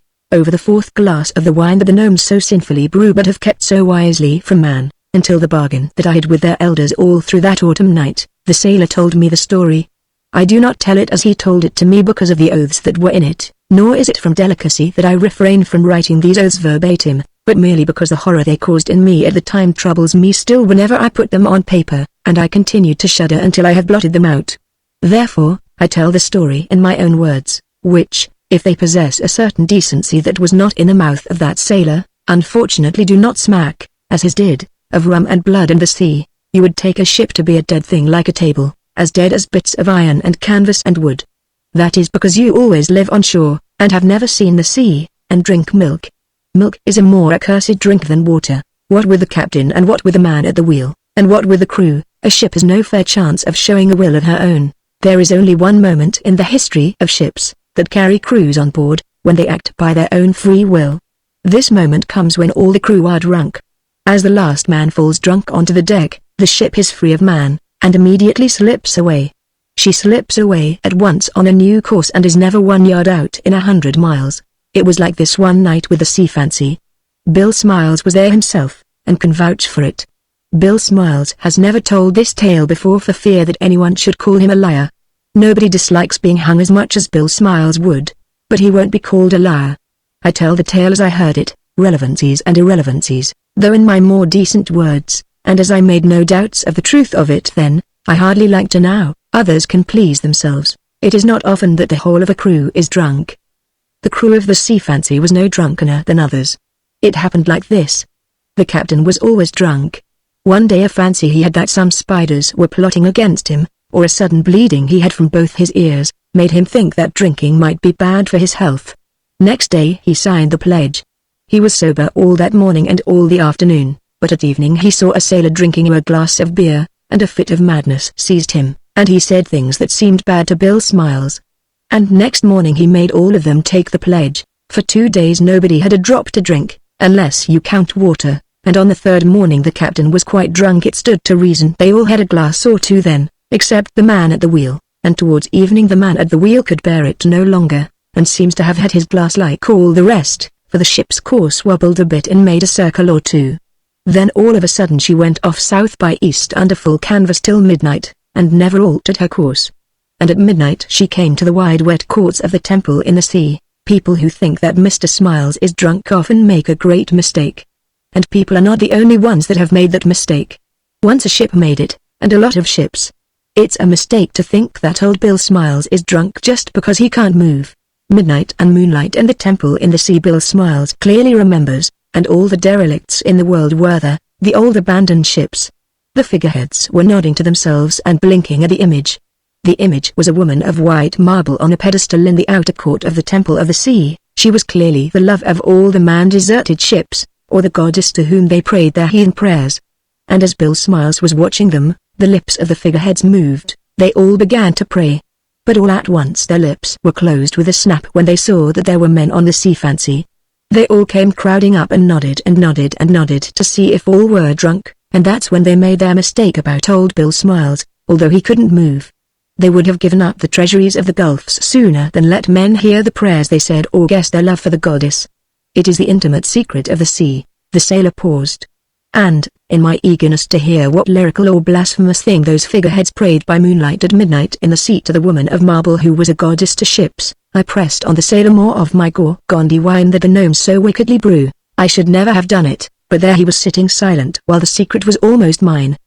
He took it moodily and drank a glass, and with the other glasses that he had he fell a prey to the villainy of the gnomes who brew this unbridled wine to no good end. His body leaned forward slowly, then fell onto the table, his face being sideways and full of a wicked smile, and, saying very clearly the one word, hell. He became silent forever with a secret he had from the sea, how Ali came to the Black Country. Shushan the barber went to Shep the maker of teeth to discuss the state of England. They agreed that it was time to send for Ali.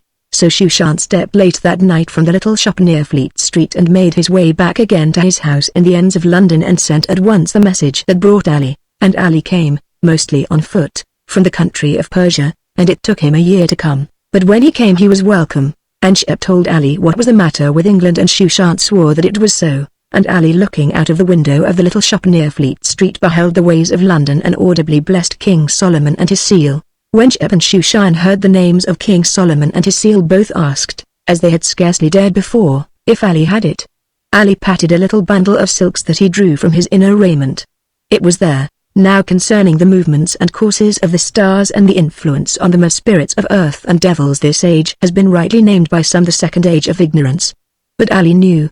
And by watching nightly, for 7 nights in Baghdad, the way of certain stars he had found out the dwelling place of him they needed.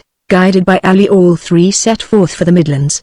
And by the reverence that was manifest in the faces of Shep and Shushan towards the person of Ali, some knew what Ali carried, while others said that it was the tablets of the law, others the name of God, and others that he must have a lot of money about him. So they passed Slod and Abdon, and at last they came to the town for which Ali sought, that spot over which he had seen the shy stars wheel and swerve away from their orbits, being troubled. Verily when they came there were no stars, though it was midnight. And Ali said that it was the appointed place. In harems in Persia in the evening when the tales go round it is still told how Ali and Shep and Shushan came to the Black Country. When it was dawn they looked upon the country and saw how it was without doubt the appointed place, even as Ali had said, for the earth had been taken out of pits and burned and left lying in heaps, and there were many factories, and they stood over the town and as it were rejoiced. And with one voice Shep and Shushan gave praise to Ali. And Ali said that the great ones of the place must needs be gathered together, and to this end Shep and Shushan went into the town and they spoke craftily. For they said that Ali had of his wisdom contrived as it were a patent and a novelty which should greatly benefit England. And when they heard how he sought nothing for his novelty save only to benefit mankind they consented to speak with Ali and see his novelty. And they came forth and met Ali. And Ali spake and said unto them, O lords of this place, in the book that all men know it is written how that a fisherman casting his net into the sea drew up a bottle of brass, and when he took the stopper from the bottle a dreadful genie of horrible aspect rose from the bottle, as it were like a smoke, even to darkening the sky, whereat the fisherman and the great ones of that place said, We have heard the story. And Ali said, What became of that genie after he was safely thrown back into the sea is not properly spoken of by any save those that pursue the study of demons and not with certainty by any man, but that the stopper that bore the ineffable seal and bears it to this day became separate from the bottle is among those things that man may know. And when there was doubt among the great ones Ali drew forth his bundle and one by one removed those many silks till the seal stood revealed, and some of them knew it for the seal and others knew it not, and they looked curiously at it and listened to Ali, and Ali said, Having heard how evil is the case of England, how a smoke has darkened the country, and in places, as men say, the grass is black, and how even yet your factories multiply, and haste and noise have become such that men have no time for song, I have therefore come at the bidding of my good friend Shushan, barber of London, and of Shep, a maker of teeth, to make things well with you. And they said, But where is your patent and your novelty? And Ali said, Have I not here the stopper and on it, as good men know, the ineffable seal? Now I have learned in Persia how that your trains that make the haste, and hurry men to and fro, and your factories and the digging of your pits and all the things that are evil are every one of them caused and brought about by steam. Is it not so? Said Shushan. It is even so, said Shep. Now it is clear, said Ali, that the chief devil that vexes England and has done all this harm, who herds men into cities and will not let them rest, is even the devil Steam. Then the great ones would have rebuked him, but one said, No, let us hear him. Perhaps his patent may improve on Steam. And to them hearkening Ali went on thus, O lords of this place, let there be made a bottle of strong steel, for I have no bottle with my stopper, and this being done let all the factories, trains, digging of pits, and all evil things soever that may be done by steam be stopped for 7 days, and the men that tend them shall go free, but the steel bottle for my stopper I will leave open in a likely place. Now that chief devil, Steam, finding no factories to enter into, nor no trains, sirens nor pits prepared for him, and being curious and accustomed to steel pots, will verily enter one night into the bottle that you shall make for my stopper, and I shall spring forth from my hiding with my stopper and fasten him down with the ineffable seal which is the seal of King Solomon and deliver him up to you that you cast him into the sea.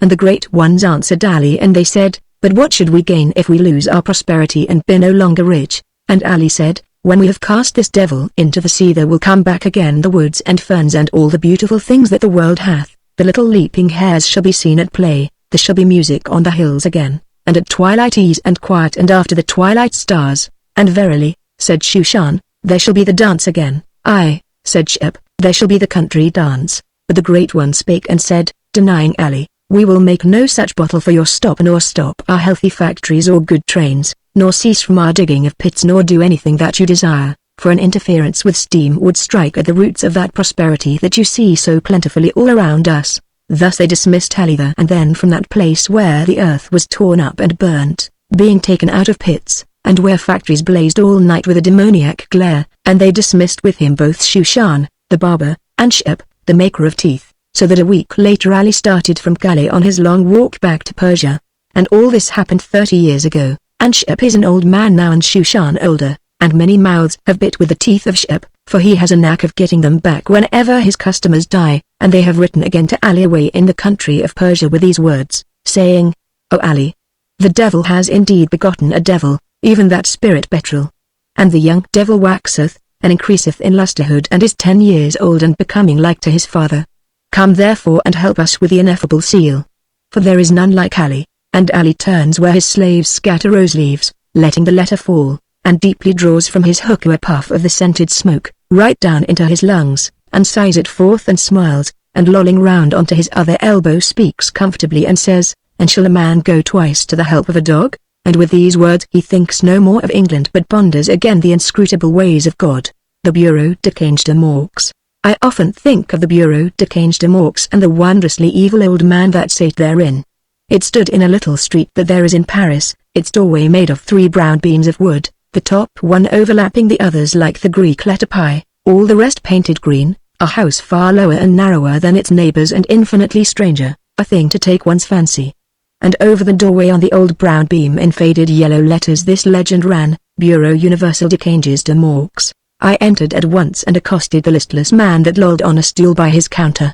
I demanded the wherefore of his wonderful house, what evil was he exchanged, with many other things that I wished to know, for curiosity led me, and indeed had it not I had gone at once from that shop, for there was so evil a look in that fattened man, in the hang of his fallen cheeks and his sinful eye, that you would have said he had had dealings with hell and won the advantage by sheer wickedness. Such a man was my host, but above all the evil of him lay in his eyes, which lay so still, so apathetic, that you would have sworn that he was drugged or dead. Like lizards motionless on a wall they lay, then suddenly they darted, and all his cunning flamed up and revealed itself in what one moment before seemed no more than a sleepy and ordinary wicked old man. And this was the object and trade of that peculiar shop, the Bureau Universel de Change de Morks. You paid 20 francs, which the old man proceeded to take from me, for admission to the bureau, and then had the right to exchange any evil or misfortune with anyone on the premises for some evil or misfortune that he could afford, as the old man put it. There were 4 or 5 men in the dingy ends of that low-ceilinged room who gesticulated and muttered softly in twos as men who make a bargain, and now and then more came in, and the A's of the flabby owner of the house leapt up at them as they entered, seemed to know their errands at once and each one's peculiar need, and fell back again into somnolence, receiving his 20 francs in an almost lifeless hand and biting the coin as though in pure absence of mind. Some of my clients, he told me. So amazing to me was the trade of this extraordinary shop that I engaged the old man in conversation, repulsive though he was, and from his garrulity I gathered these facts. He spoke in perfect English though his utterance was somewhat thick and heavy, no language seemed to come amiss to him. He had been in business a great many years, how many he would not say, and was far older than he looked. All kinds of people did business in his shop.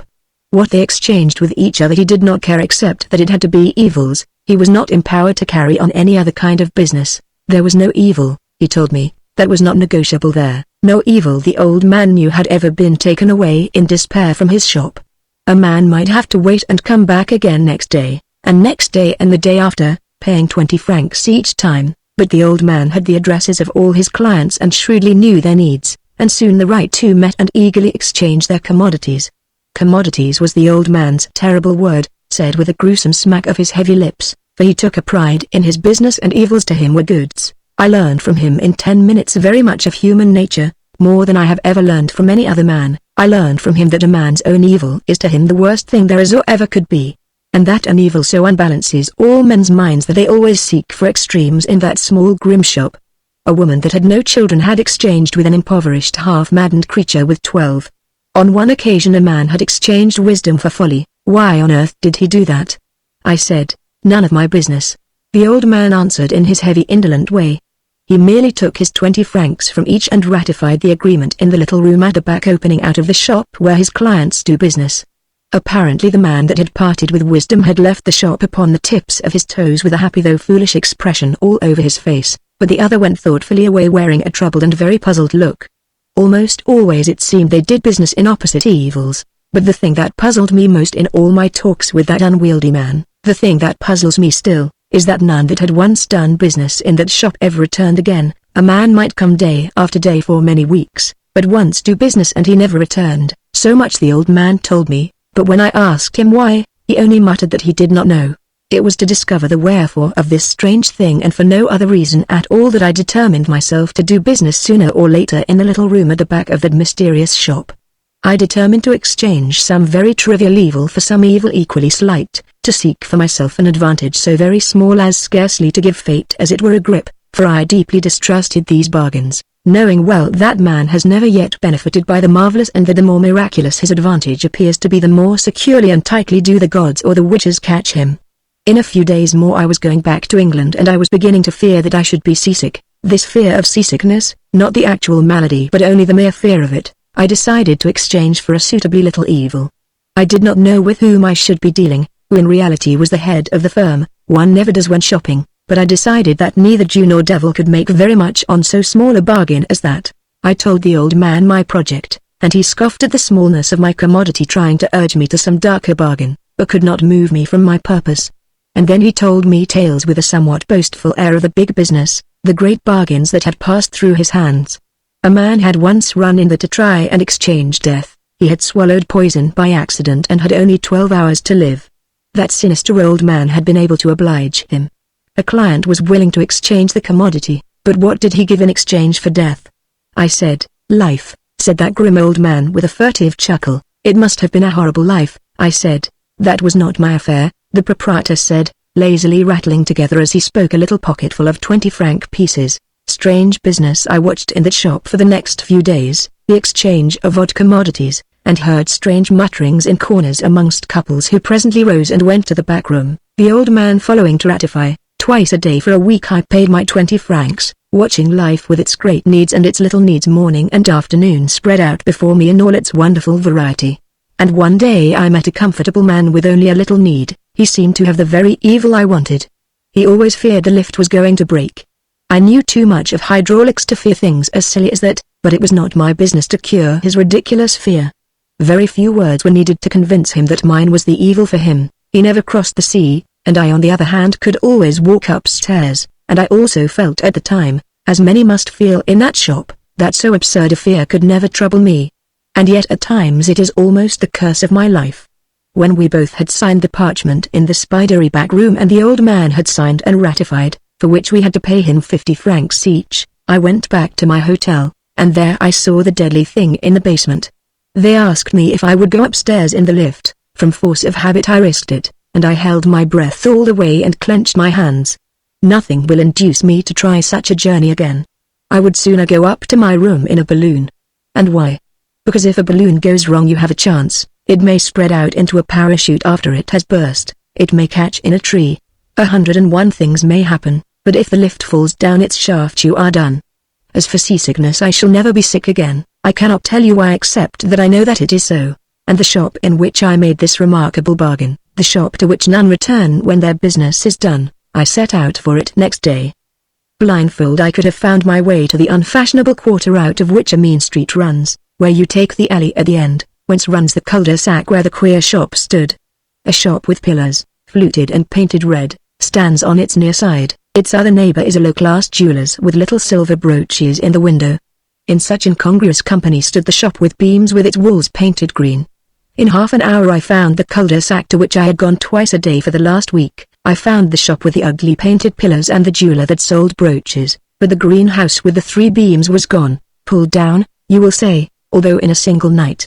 That can never be the answer to the mystery, for the house of the fluted pillars painted on plaster and the low-class jeweller's shop with its silver brooches, all of which I could identify one by one, were standing side by side, a story of land and sea. It is written in the first book of wonder how Captain Shard of the bad ship Desperate Lark, having looted the seacoast city Bombashana, retired from active life, and resigning piracy to younger men, with the goodwill of the North and South Atlantic, settled down with a captured queen on his floating island. Sometimes he sank a ship for the sake of old times, but he no longer hovered along the trade routes, and timid merchants watched for other men. It was not age that caused him to leave his romantic profession, nor unworthiness of its traditions, nor gunshot wound, nor drink, but grim necessity and force majeure.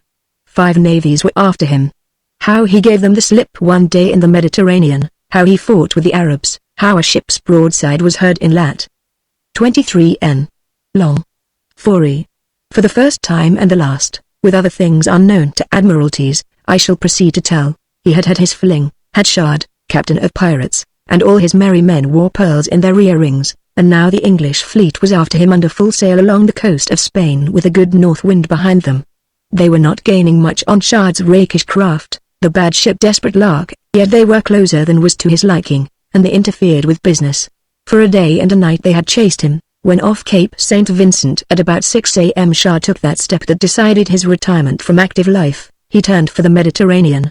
Had he held on southwards down the African coast, it is doubtful whether, in face of the interference of England, Russia, France, Denmark and Spain, he could have made piracy pay, but in turning for the Mediterranean he took what we may call the penultimate step of his life, which meant for him settling down. There were three great courses of action invented by Shard in his youth, upon which he pondered by day and brooded by night, consolations in all his dangers, secret even from his men, three means of escape as he hoped from any peril that might meet him on the sea. One of these was the floating island that the Book of Wonder tells of, another was so fantastic that we may doubt if even the brilliant audacity of Shard could ever have found it practicable. At least he never tried it so far as is known in that tavern by the sea in which I glean my news, and the third he determined on carrying out as he turned that morning for the Mediterranean. True, he might yet have practiced piracy in spite of the step that he took, a little later when the seas grew quiet, but that penultimate step was like that small house in the country that the businessman has his eye on, like some snug investment put away for old age. There are certain final courses in men's lives which after taking they never go back to business. He turned then for the Mediterranean with the English fleet behind him, and his men wondered, what madness was this, muttered Bill the boatswain in old Frank's only ear, with the French fleet waiting in the Gulf of Leon and the Spaniards all the way between Sardinia and Tunis, for they knew the Spaniards' ways.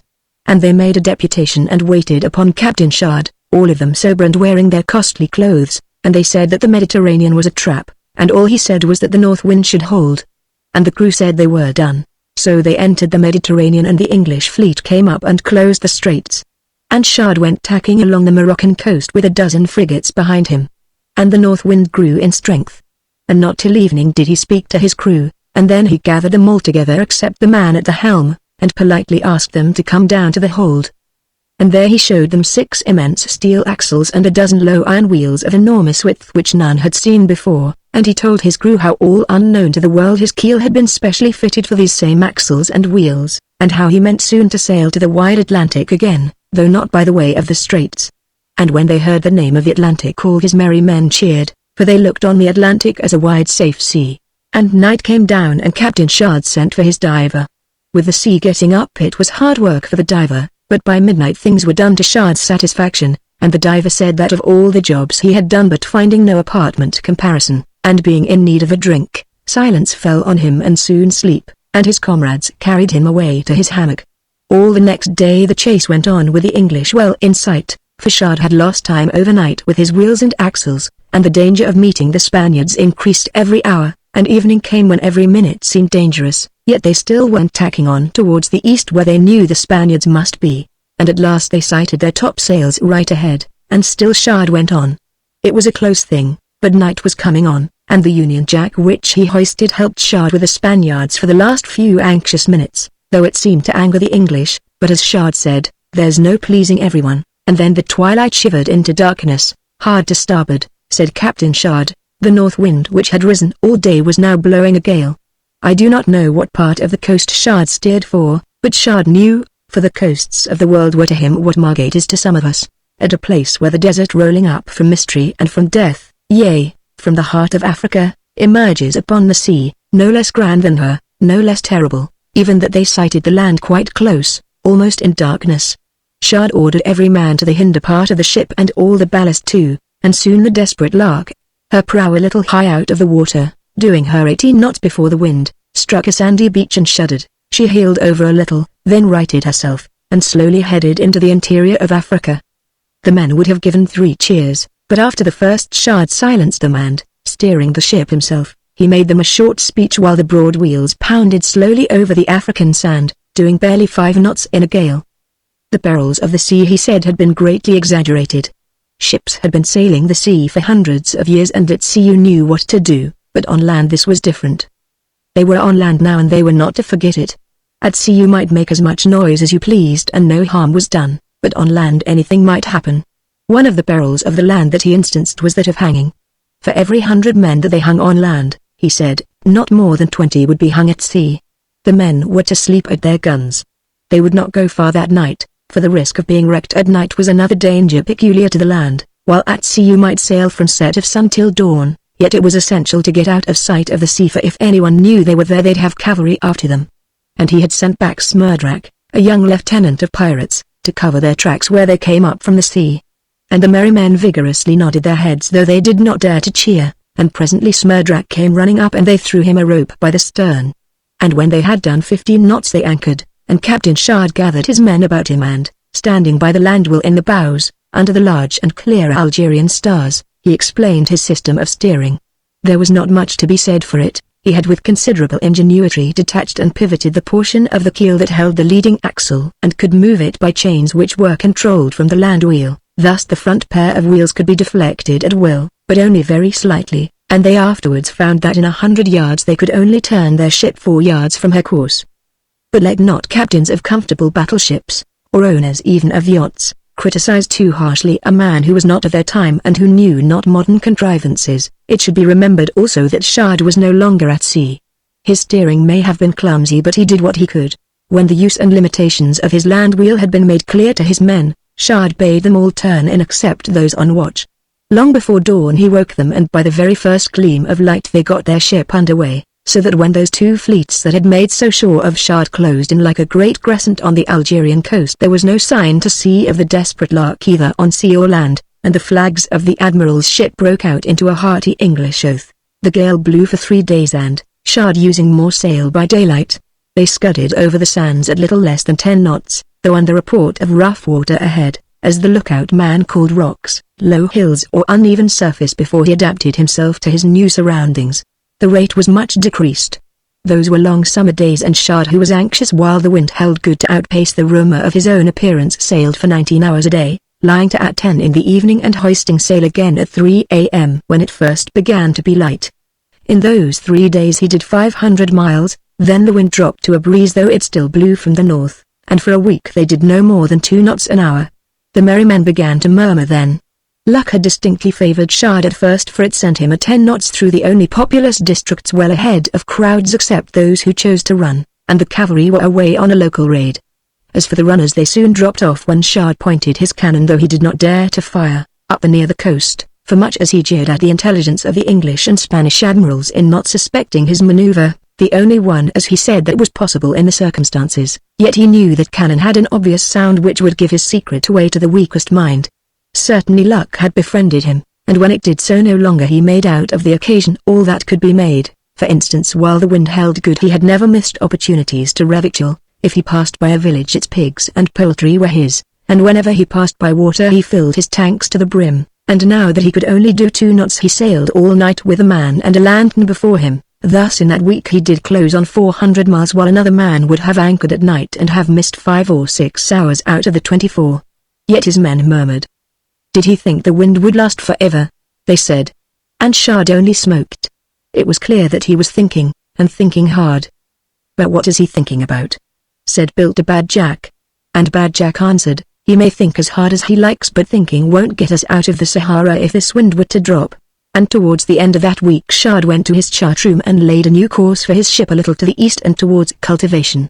And one day towards evening they sighted a village, and twilight came and the wind dropped altogether. Then the murmurs of the merry men grew to oaths and nearly to mutiny. Where were they now? They asked, and were they being treated like poor honest men? Shard quieted them by asking what they wished to do themselves, and when no one had any better plan than going to the villagers and saying that they had been blown out of their course by a storm, Shard unfolded his scheme to them. Long ago he had heard how they drove carts with oxen in Africa. Oxen were very numerous in these parts wherever there was any cultivation, and for this reason when the wind had begun to drop he had laid his course for the village. That night the moment it was dark they were to drive off 50 yoke of oxen. By midnight they must all be yoked to the bows, and then away they would go at a good round gallop. So fine a plan as this astonished the men, and they all apologized for their want of faith in Shard, shaking hands with him everyone and spitting on their hands before they did so in token of goodwill. The raid that night succeeded admirably, but ingenious as Shard was on land, and a past master at sea, yet it must be admitted that lack of experience in this class of seamanship led him to make a mistake, a slight one it is true, and one that a little practice would have prevented altogether. The oxen could not gallop. Shard swore at them, threatened them with his pistol, said they should have no food, and all to no avail. That night and as long as they pulled the bad ship desperate lark they did 1 knot an hour and no more. Shard's failures, like everything that came his way, were used as stones in the edifice of his future success. He went at once to his chart room and worked out all his calculations anew. The matter of the oxen's pace made pursuit impossible to avoid. Shard therefore countermanded his order to his lieutenant to cover the tracks in the sand, and the desperate lark plodded on into the Sahara on her new course, trusting to her guns. The village was not a large one, and the little crowd that was sighted astern next morning disappeared after the first shot from the cannon in the stern. At first Shard made the oxen wear rough iron bits, another of his mistakes, and strong bits too. For if they run away, he had said, we might as well be driving before a gale and there's no saying where we'd find ourselves. But after a day or two he found that the bits were no good and, like the practical man he was, immediately corrected his mistake.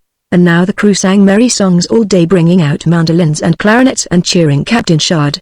All were jolly except the captain himself, whose face was moody and perplexed. He alone expected to hear more of those villagers, and the oxen were drinking out the water every day. He alone feared that there was no more to be had, and a very unpleasant fear that is when your ship is becalmed in a desert. For over a week they went on like this, doing 10 knots a day, and the music and singing got on the captain's nerves, but he dared not tell his men what the trouble was. And then one day the oxen drank up the last of the water.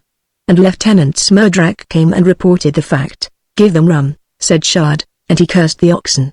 What is good enough for me, he said, should be good enough for them, and he swore that they should have rum. Aye, sir, said the young lieutenant of pirates. Shard should not be judged by the orders he gave that day. For nearly a fortnight he had watched the doom that was coming slowly towards him. Discipline cut him off from anyone that might have shared his fear and disgusted, and all the while he had had to navigate his ship, which even at sea is an arduous responsibility.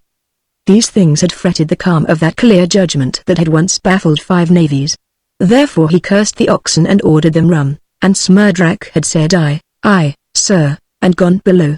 Towards sunset Shard was standing on the poop, thinking of death. It would not come to him by thirst, mutiny first, he thought. The oxen were refusing rum for the last time, and the men were beginning to eye Captain Shard in a very ominous way, not muttering, but each man looking at him with a sidelong look of the eye, as though there were only one thought among them all that had no need of words. A score of geese like a long letter V were crossing the evening sky. They slanted their necks and all went twisting downwards somewhere about the horizon. Captain Shard rushed to his chart room, and presently the men came in at the door with old Frank in front, looking awkward and twisting his cap in his hand. What is it? Said Shard as though nothing were wrong. Then old Frank said what he had come to say. We want to know what you be going to do. And the men nodded grimly. Get water for the oxen, said Captain Shard, as the swine won't have rum, and they'll have to work for it. The lazy beasts. Up anchor. And at the word water a look came into their faces like when some wanderer suddenly thinks of home. Water. They said, why not? Said Captain Shard. And none of them ever knew that but for those geese, that slanted their necks and suddenly twisted downwards, they would have found no water that night nor ever after, and the Sahara would have taken them as she has taken so many and shall take so many more. All that night they followed their new course. At dawn they found an oasis and the oxen drank. And here, on this green acre or so with its palm trees and its well, beleaguered by thousands of miles of desert and holding out through the ages, here they decided to stay. For those who have been without water for a while in one of Africa's deserts come to have for that simple fluid such regard as you, O reader, might not easily credit. And here each man chose a site where he would build his hut, and settle down, and marry perhaps, and even forget the sea, when Captain Shard, having filled his tanks and barrels, peremptorily ordered them to weigh anchor.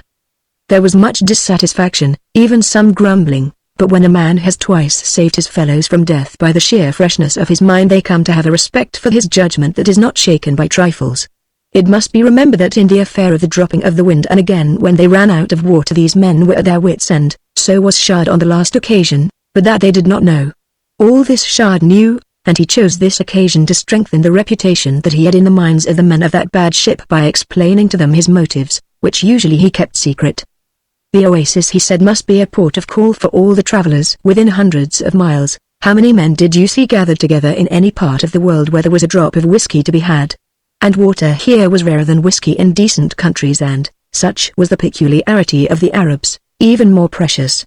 Another thing he pointed out to them, the Arabs were a singularly inquisitive people, and if they came upon a ship in the desert they would probably talk about it. And the world, having a wickedly malicious tongue, would never construe in its proper light their difference with the English and Spanish fleets, but would merely side with the strong against the weak.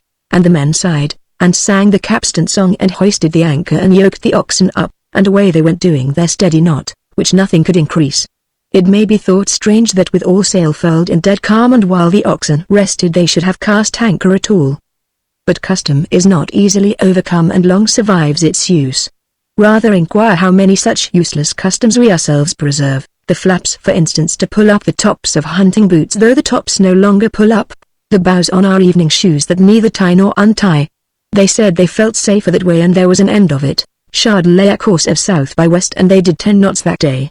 The next day they did 7 or 8 and Shard hove to. Here he intended to stop. They had huge supplies of fodder on board for the oxen. For his men he had a pig or so, plenty of poultry, several sacks of biscuits and 98 oxen, for 2 were already eaten, and they were only 20 miles from water. Here he said they would stay till folks forgot their past, someone would invent something or some new thing would turn up to take folks' minds off them and the ships he had sunk. He forgot that there are men who are well paid to remember. Halfway between him and the oasis he established a little depot where he buried his water barrels. As soon as a barrel was empty he sent half a dozen men to roll it by turns to the depot. This they would do at night, keeping hid by day, and next night they would push on to the oasis, fill the barrel and roll it back. Thus only 10 miles away he soon had a store of water, unknown to the thirstiest native of Africa, from which he could safely replenish his tanks at will. He allowed his men to sing and even within reason to light fires. Those were jolly nights while the rum held out. Sometimes they saw gazelles watching them curiously, sometimes a lion went by over the sand. The sound of his roar added to their sense of the security of their ship. All round them level, immense lay the Sahara. "This is better than an English prison," said Captain Shard, and still the dead calm lasted. Not even the sand whispered at night to little winds, and when the rum gave out and it looked like trouble, Shard reminded them what little use it had been to them when it was all they had and the oxen wouldn't look at it, and the days wore on with singing, and even dancing at times. And at nights round a cautious fire in a hollow of sand with only one man on watch they told tales of the sea. It was all a relief after arduous watches and sleeping by the guns, a rest to strained nerves and eyes, and all agreed, for all that they missed their that the best place for a ship like theirs was the land. This was in latitude 23 north, longitude 4 east, where, as I have said, a ship's broadside was heard for the first time and the last. It happened this way. They had been there several weeks and had eaten perhaps 10 or a dozen oxen and all that while there had been no breath of wind and they had seen no one, when one morning about 2 bells when the crew were at breakfast the lookout man reported cavalry on the port side. Shard, who had already surrounded his ship with sharpened stakes, ordered all his men on board. The young trumpeter, who prided himself on having picked up the ways of the land, sounded prepare to receive cavalry. Shard sent a few men below with pikes to the lower portholes, 2 more aloft with muskets, the rest to the guns. He changed the grape or canister with which the guns were loaded in case of surprise, for shot, cleared the decks, drew in ladders, and before the cavalry came within range everything was ready for them. The oxen were always yoked in order that Shard could maneuver his ship at a moment's notice. When first sighted the cavalry were trotting, but they were coming on now at a slow canter. Arabs in white robes on good horses. Shard estimated that there were 200 or 300 of them. At 60 yards Shard opened with one gun. He had had the distance measured, but had never practiced for fear of being heard at the oasis. The shot went high. The next one fell short and ricocheted over the Arabs' heads. Shard had the range then, and by the time the 10 remaining guns of his broadside were given the same elevation as that of his second gun, the Arabs had come to the spot where the last shot pitched. The broadside hit the horses, mostly low, and ricocheted on amongst them. One cannonball striking a rock at the horse's feet shattered it and sent fragments flying amongst the Arabs with the peculiar scream of things set free by projectiles from their motionless harmless state, and the cannonball went on with them with a great howl. This shot alone killed 3 men. "Very satisfactory," said Shard, rubbing his chin. "Load with grape," he added sharply. The broadside did not stop the Arabs nor even reduce their speed, but they crowded in closer together as though for company in their time of danger, which they should not have done. They were 400 yards off now, 350, and then the muskets began, for the 2 men in the crow's nest had 30 loaded muskets besides a few pistols. The muskets all stood round them leaning against the rail. They picked them up and fired them one by one. Every shot told, but still the Arabs came on. They were galloping now. It took some time to load the guns in those days. 300 yards, 250, men dropping all the way, 200 yards. Old Frank, for all his one ear, had terrible eyes. It was pistols now. They had fired all their muskets. 150, Shard had marked the 50s with little white stones. Old Frank and Bad Jack up aloft felt pretty uneasy when they saw the Arabs had come to that little white stone. They both missed their shots. "All ready?" said Captain Shard. Aye, sir," said Smurdrag. "Right," said Captain Shard, raising a finger. 150 yards is a bad range at which to be caught by grape, or case as we call it now. The gunners can hardly miss and the charge has time to spread. Shard estimated afterwards that he got 30 Arabs by that broadside alone and as many horses.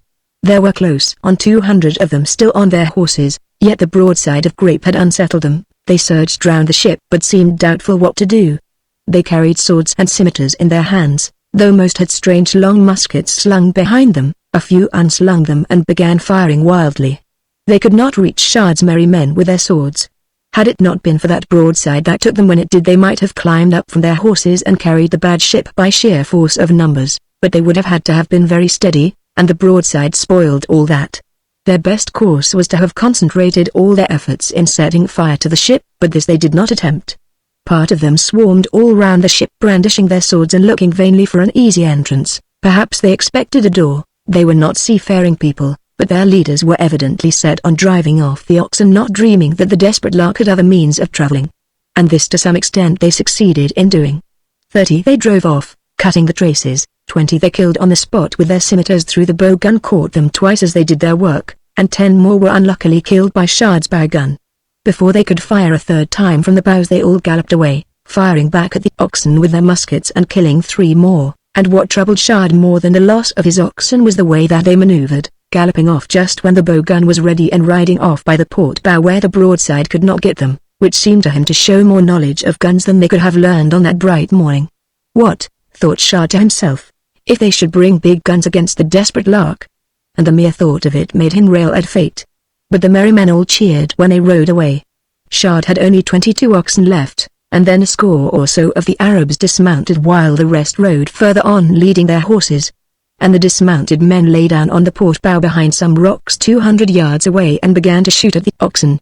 Shard had just enough of them left to maneuver his ship with an effort, and he turned his ship a few points to the starboard so as to get a broadside at the rocks. But grape was of no use here, as the only way he could get an Arab was by hitting one of the rocks with shot behind which an Arab was lying, and the rocks were not easy to hit except by chance. And as often as he maneuvered his ship the Arabs changed their ground. This went on all day while the mounted Arabs hovered out of range watching what Shard would do, and all the while the oxen were growing fewer, so good a mark were they, until only 10 were left, and the ship could maneuver no longer. But then they all rode off. The merry men were delighted. They calculated that one way and another they had unhorsed 100 Arabs, and on board there had been no more than 1 man wounded. Bad Jack had been hit in the wrist, probably by a bullet meant for the men at the guns. For the Arabs were firing high. They had captured a horse and had found quaint weapons on the bodies of the dead Arabs and an interesting kind of tobacco. It was evening now and they talked over the fight, made jokes about their luckier shots, smoked their new tobacco and sang. Altogether it was the jolliest evening they'd had. But Shard alone on the quarter-deck paced to and fro pondering, brooding and wondering. He had chopped off Bad Jack's wounded hand and given him a hook out of store, for Captain does doctor upon these occasions, and Shard, who was ready for most things, kept half a dozen or so of neat new limbs, and of course a chopper. Bad Jack had gone below swearing a little and said he'd lie down for a bit. The men were smoking and singing on the sand, and Shard was there alone. The thought that troubled Shard was, what would the Arabs do? They did not look like men to go away for nothing. And at back of all his thoughts was one that reiterated guns, guns, guns. He argued with himself that they could not drag them all that way on the sand, that the desperate lark was not worth it, that they had given it up. Yet he knew in his heart that that was what they would do.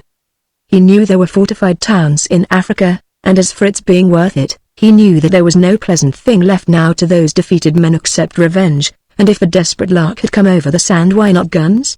He knew that the ship could never hold out against guns and cavalry. A week perhaps, 2 weeks, even 3, what difference did it make how long it was? And the men sang.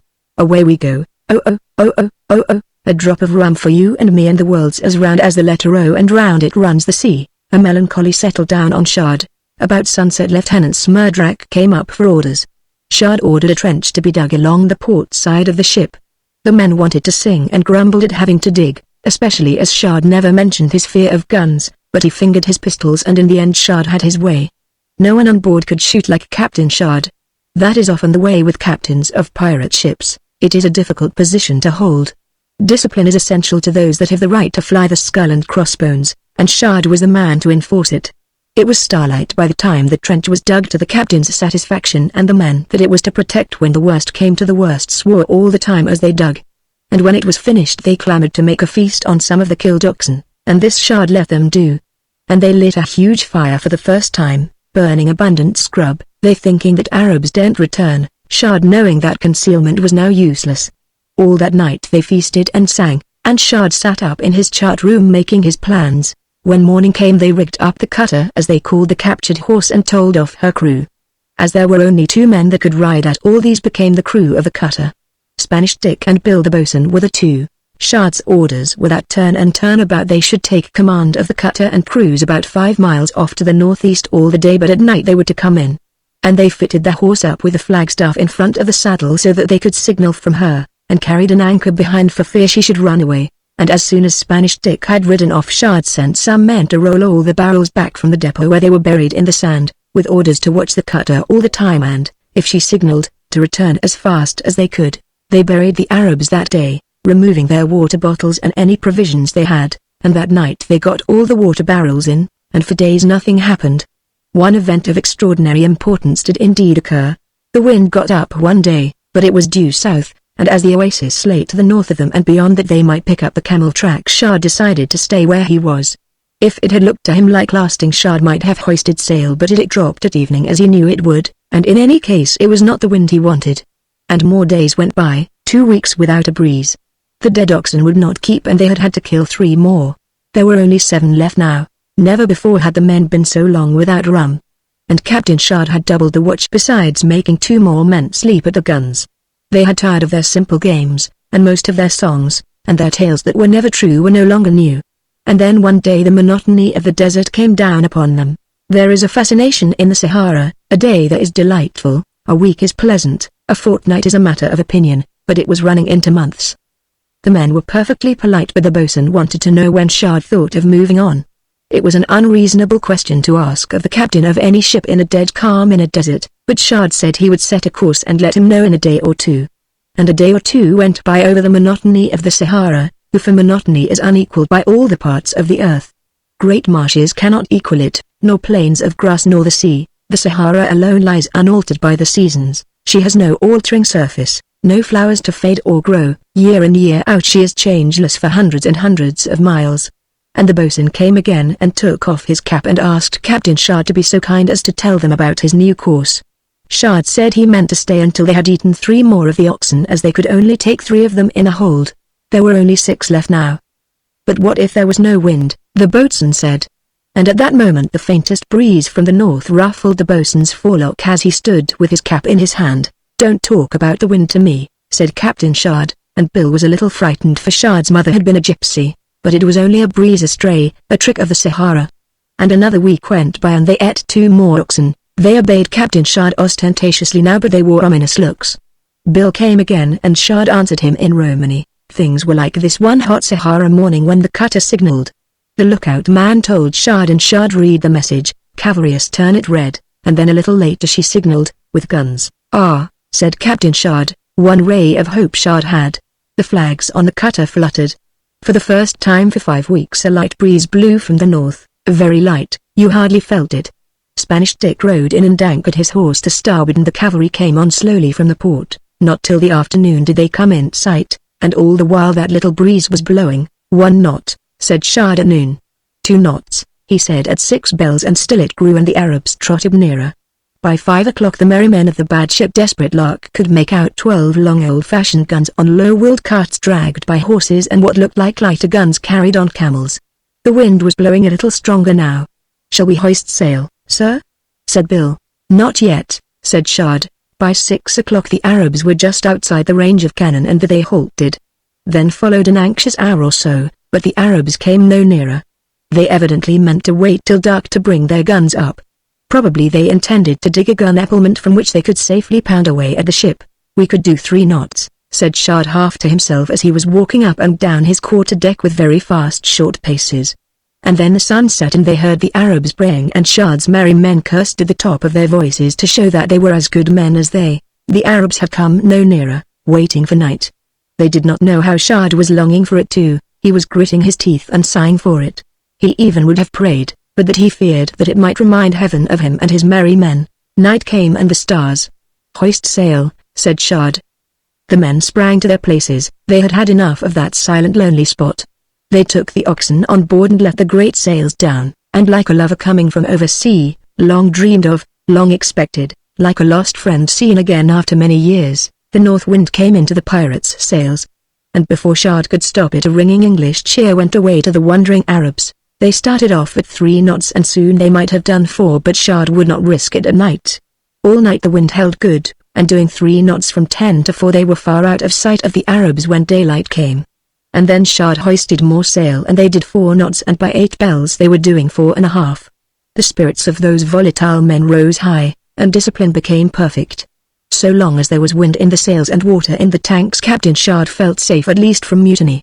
Great men can only be overthrown while their fortunes are at their lowest. Having failed to depose Shard when his plans were open to criticism and he himself scarce knew what to do next, it was hardly likely they could do it now, and whatever we think of his past and his way of living, we cannot deny that Shard was among the great men of the world. Of defeat by the Arabs he did not feel so sure. It was useless to try to cover his tracks even if he had had time. The Arab cavalry could have picked them up anywhere. And he was afraid of their camels with those light guns on board. He had heard they could do 7 knots and keep it up most of the day, and if as much as one shot struck the mainmast. And Shard, taking his mind off useless fears, worked out on his chart when the Arabs were likely to overtake them. He told his men that the wind would hold good for a week, and, gypsy or no, he certainly knew as much about the wind as is good for a sailor to know. Alone in his chart room he worked it out like this: mark 2 hours to the good for surprise and finding the tracks, and delay in starting, say 3 hours if the guns were mounted in their repelments, then the Arabs should start at 7.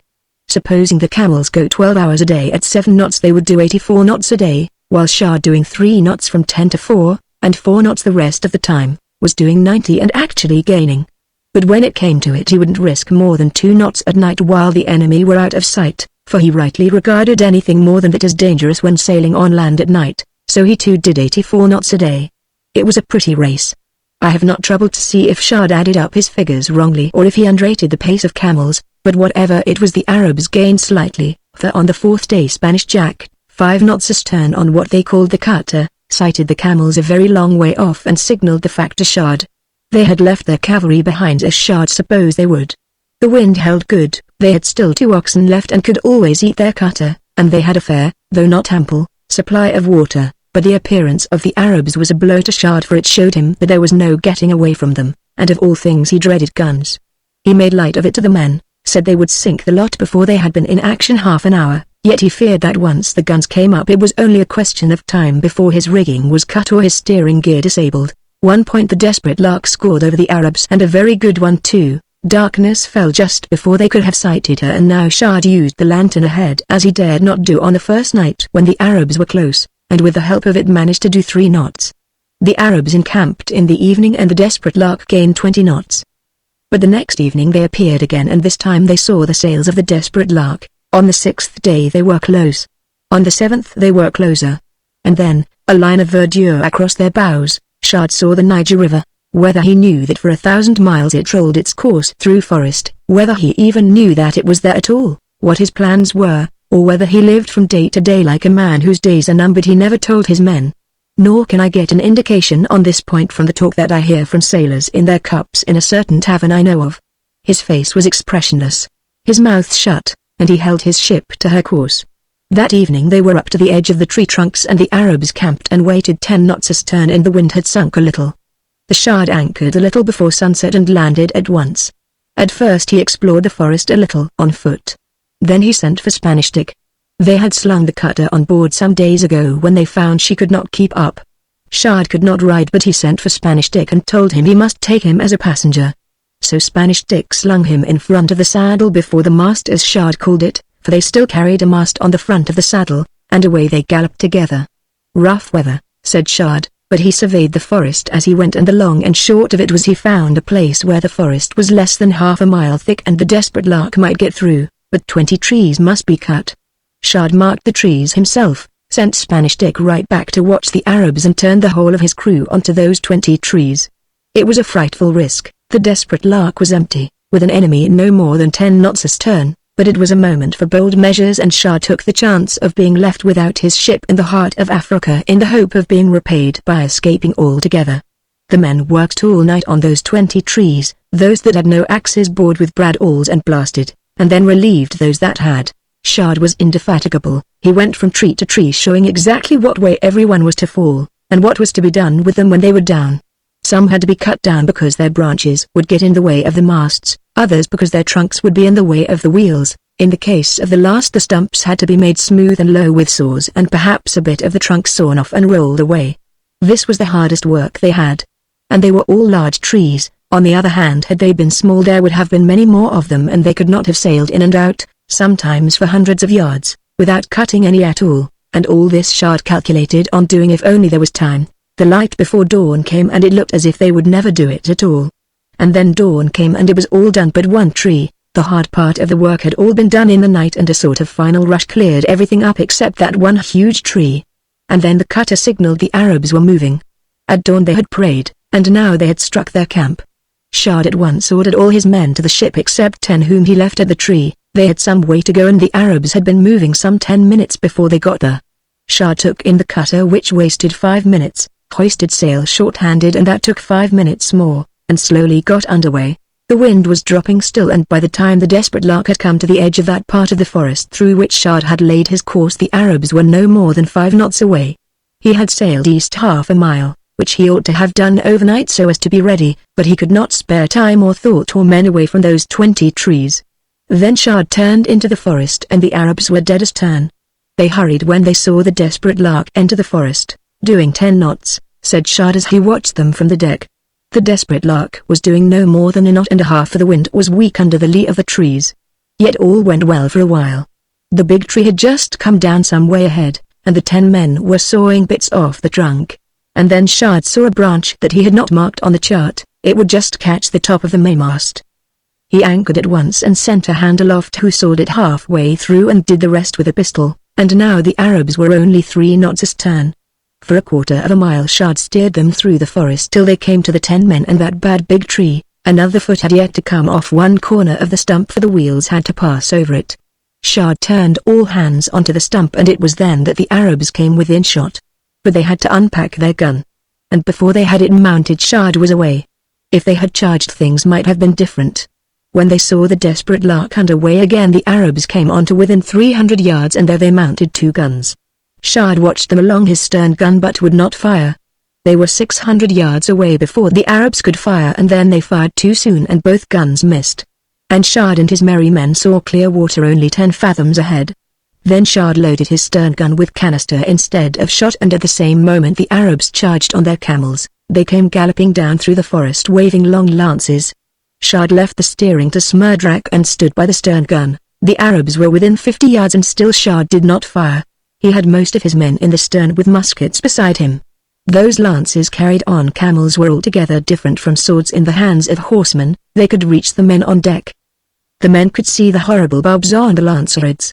They were almost at their faces when Shah fired, and at the same moment the Desperate Lark, with her dry and sun-cracked keel in air on the high bank of the Niger, fell forward like a diver. The gun went off through the treetops. A wave came over the bows and swept the stern. The Desperate Lark wriggled and righted herself. She was back in her element. The merry men looked at the wet decks and at their dripping clothes.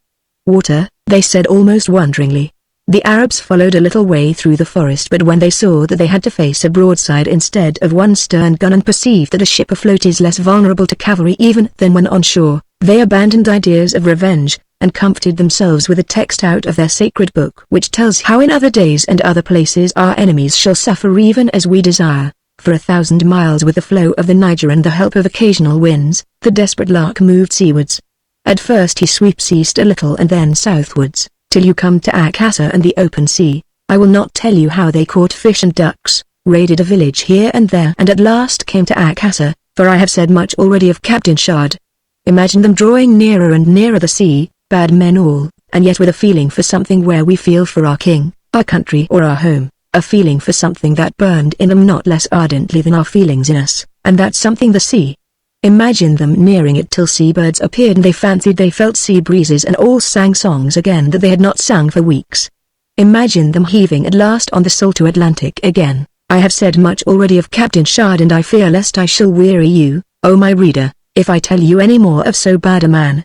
I too at the top of a tower all alone am weary, and yet it is right that such a tale should be told. A journey almost due south from near Algiers to Akassa in a ship that we should call no more than a yacht. Let it be a stimulus to younger men, guarantee to the reader, since writing down for your benefit, O my reader, all this long tale that I heard in the tavern by the sea. I have travelled in Algeria and Tunisia as well as in the desert.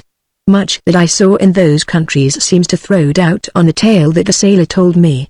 To begin with, the desert does not come within hundreds of miles of the coast, and there are more mountains to cross than you would suppose, the Atlas Mountains in particular.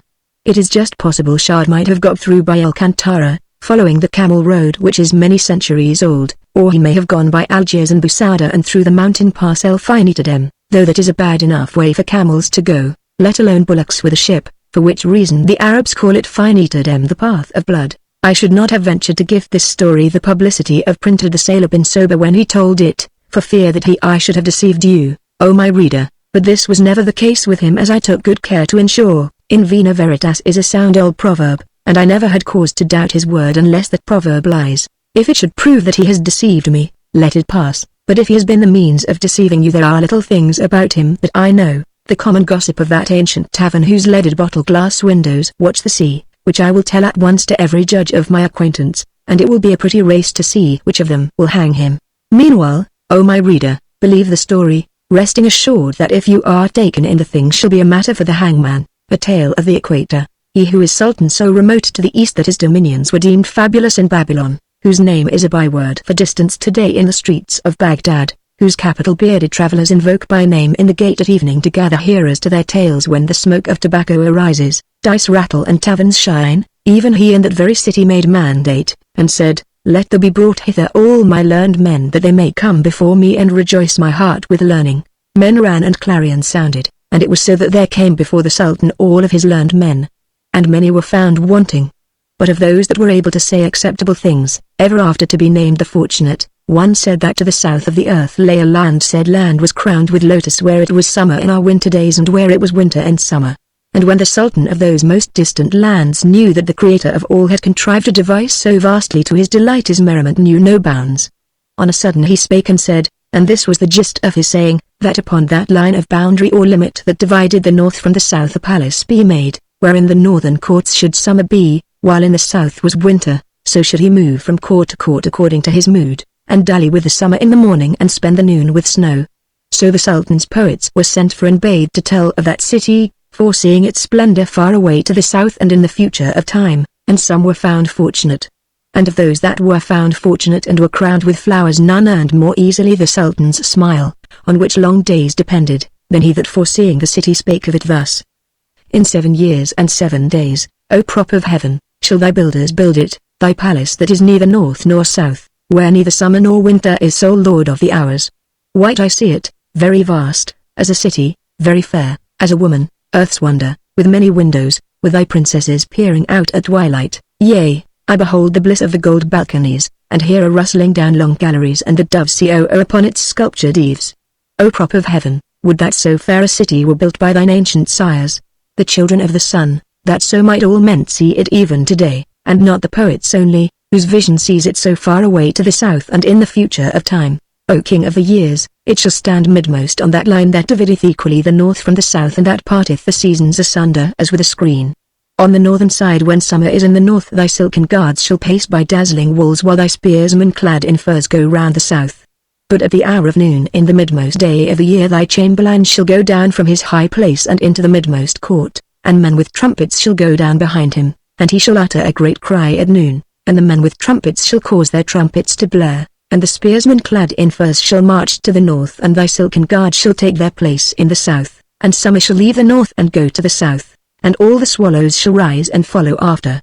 And alone in thine inner courts shall no change be, for they shall lie narrowly along that line that parteth the seasons in sunder and divideth the north from the south, and thy long gardens shall lie under them, and in thy gardens shall spring always be, for spring lies ever at the marge of summer, and autumn also shall always tint thy gardens, for autumn always flares at winter's edge, and those gardens shall lie apart between winter and summer. And there shall be orchards in thy garden, too, with all the burden of autumn on their boughs and all the blossom of spring. Yea, I behold this palace, for we see future things. I see its white wall shine in the huge glare of midsummer, and the lizards lying along it motionless in the sun, and men asleep in the noonday, and the butterflies floating by, and birds of radiant plumage chasing marvelous moths, far off the forest, and great orchids glorying there, and iridescent insects dancing round in the light. I see the wall upon the other side. The snow has come upon the battlements, the icicles have fringed them like frozen beards, a wild wind blowing out of lonely places and crying to the cold fields as it blows has sent the snowdrifts higher than the buttresses. They that look out through windows on that side of thy palace see the wild geese flying low and all the birds of the winter, going by swift in packs beat low by the bitter wind, and the clouds above them are black, for it is midwinter there, while in thine other courts the fountains tinkle, falling on marble warmed by the fire of the summer sun. Such, O King of the years, shall thy palace be, and its name shall be Earthdronion, Earth's wonder, and thy wisdom shall bid thine architects build at once, that all may see what as yet the poets see only, and that prophecy be fulfilled. And when the poet ceased the Sultan spake, and said, as all men hearkened with bent heads, it will be unnecessary for my builders to build this palace, Earthdronion, Earth's wonder, for in hearing thee we have drunk already its pleasures. And the poet went forth from the presence and dreamed a new thing. A narrow escape. It was underground. In that dank cavern down below Belgrave Square the walls were dripping. But what was that to the magician? It was secrecy that he needed, not dryness. There he pondered upon the trend of events, shaped destinies and concocted magical brews. For the last few years the serenity of his ponderings had been disturbed by the noise of the motor bus, while to his keen ears there came the earthquake rumble, far off, of the train in the tube, going down Sloane Street, and when he heard of the world above his head was not to its credit. He decided one evening over his evil pipe, down there in his dank chamber, that London had lived long enough, had abused its opportunities, had gone too far, in fine, with its civilization. And so he decided to wreck it. Therefore he beckoned up his acolyte from the weedy end of the cavern, and, bring me, he said, the heart of the toad that dwelleth in Arabia and by the mountains of Bethany. The acolyte slipped away by the hidden door, leaving that grim old man with his frightful pipe, and whither he went who knows but the gypsy people, or by what path he returned, but within a year he stood in the cavern again, slipping secretly in by the trap while the old man smoked, and he brought with him a little fleshy thing that rotted in a casket of pure gold. What is it?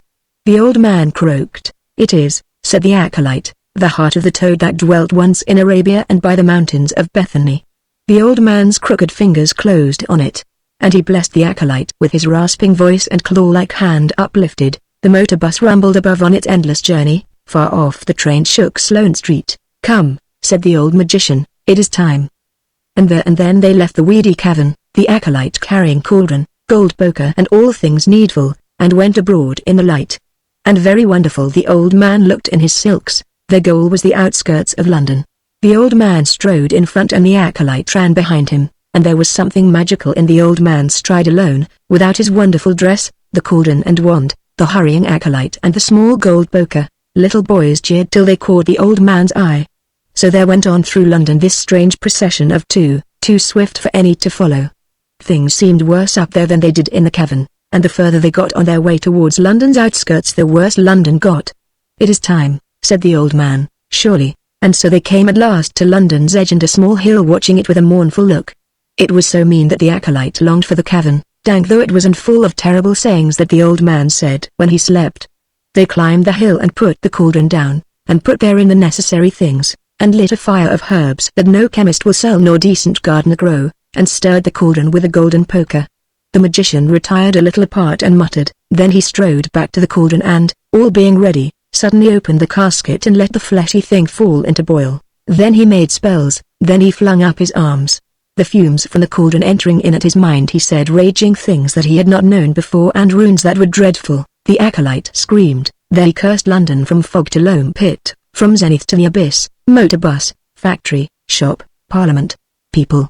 Let them all perish, he said, and London pass away, tram lines and bricks and pavement, the usurpers too long of the fields, let them all pass away and the wild hares come back, blackberry and briar rose, let it pass, he said, pass now, pass utterly. In the momentary silence the old man coughed, then waited with eager eyes, and the long hum of London hummed as it always has since first the reed huts were set up by the river, changing its note at times but always humming. loud now than it was in years gone by, but humming night and day though its voice be cracked with age, so it hummed on. And the old man turned him round to his trembling acolyte and terribly said as he sank into the earth, "You have not brought me the heart of the toad that dwelleth in Arabia nor by the mountains of Bethany." The Watchtower. I sat one April in Provence on a small hill above an ancient town that Goth and Vandal as yet have forborne to bring up to date. On the hill was an old worn castle with a watchtower, and a well with narrow steps and water in it still. The watchtower, staring south with neglected windows, faced a broad valley full of the pleasant twilight and the hum of evening things. It saw the fires of wanderers blink from the hills, beyond them the long forest black with pines, one star appearing, and darkness settling slowly down on Var.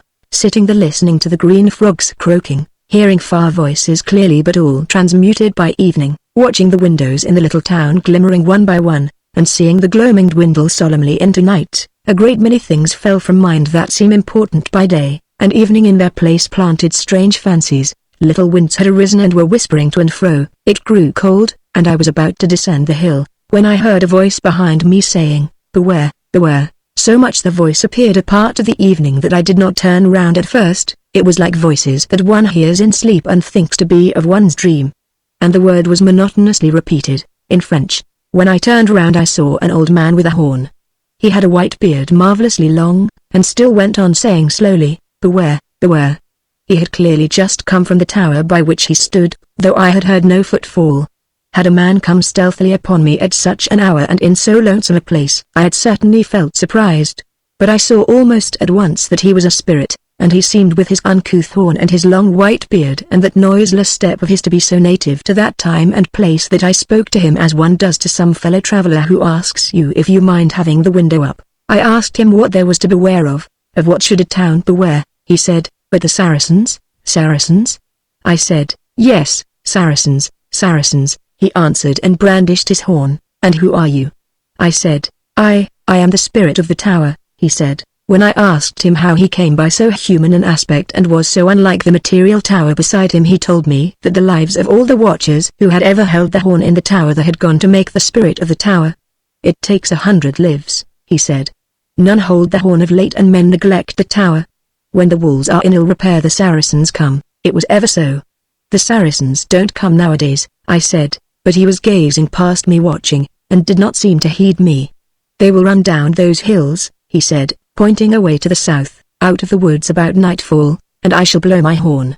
The people will all come up from the town to the tower again, but the loopholes are in very ill repair." "We never hear of the Saracens now," I said. "Hear of the Saracens?" The old spirit said. "Hear of the Saracens? They slip one evening out of that forest, in the long white robes that they wear, and I blow my horn. That is the first that anyone ever hears of the Saracens." "I mean," I said, "that they never come at all."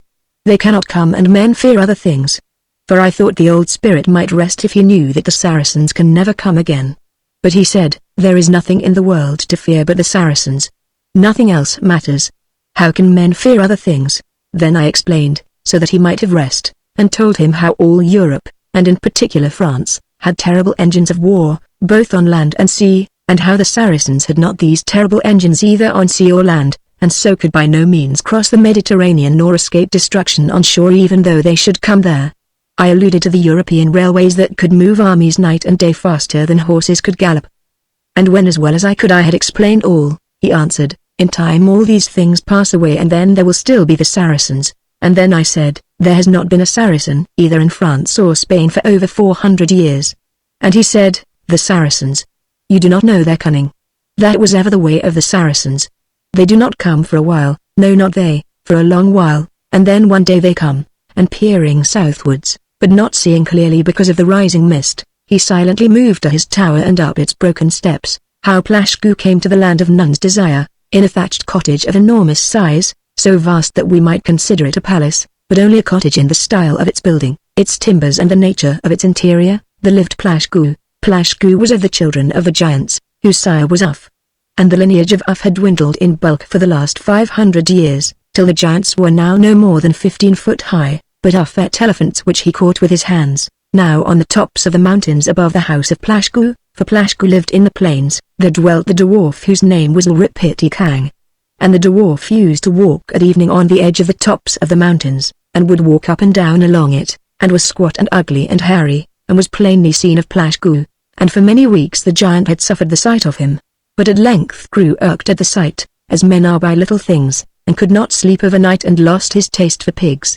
And at last there came the day, as anyone might have known, when Plashku shouldered his club and went up to look for the dwarf, and the dwarf though briefly squat was broader than may be dreamed, beyond all breadth of man, and stronger than men may know. Strength in its very essence dwelt in that little frame, as a spark in the heart of a flint, but to Plashku he was no more than misshapen, bearded and squat, a thing that dared to defy all natural laws by being more broad than long.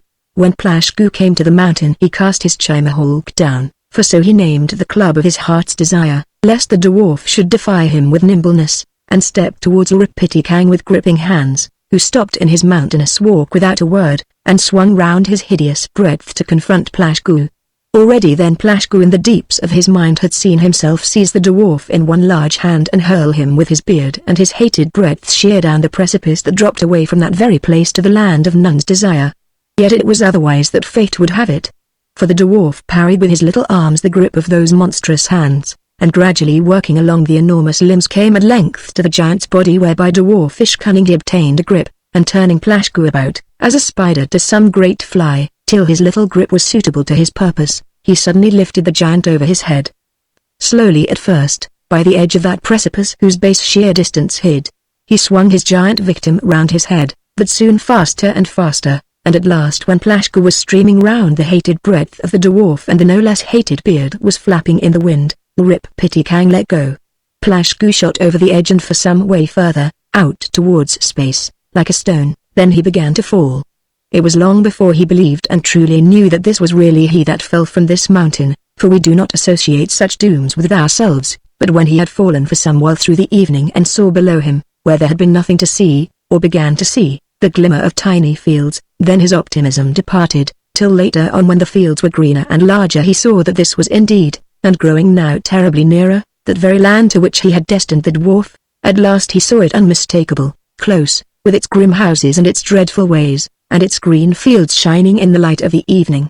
His cloak was streaming from him in whistling shreds. So Plashku came to the land of none's desire, the three sailors' gambit, sitting some years ago in the ancient tavern at Over. One afternoon in spring, I was waiting, as was my custom, for something strange to happen.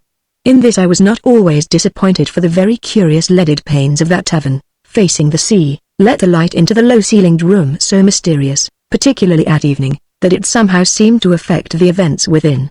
Be that as it may, I have seen strange things in that tavern and heard stranger things told.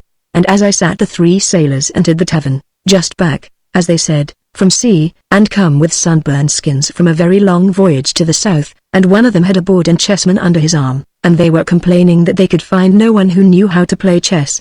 This was the year that the tournament was in England.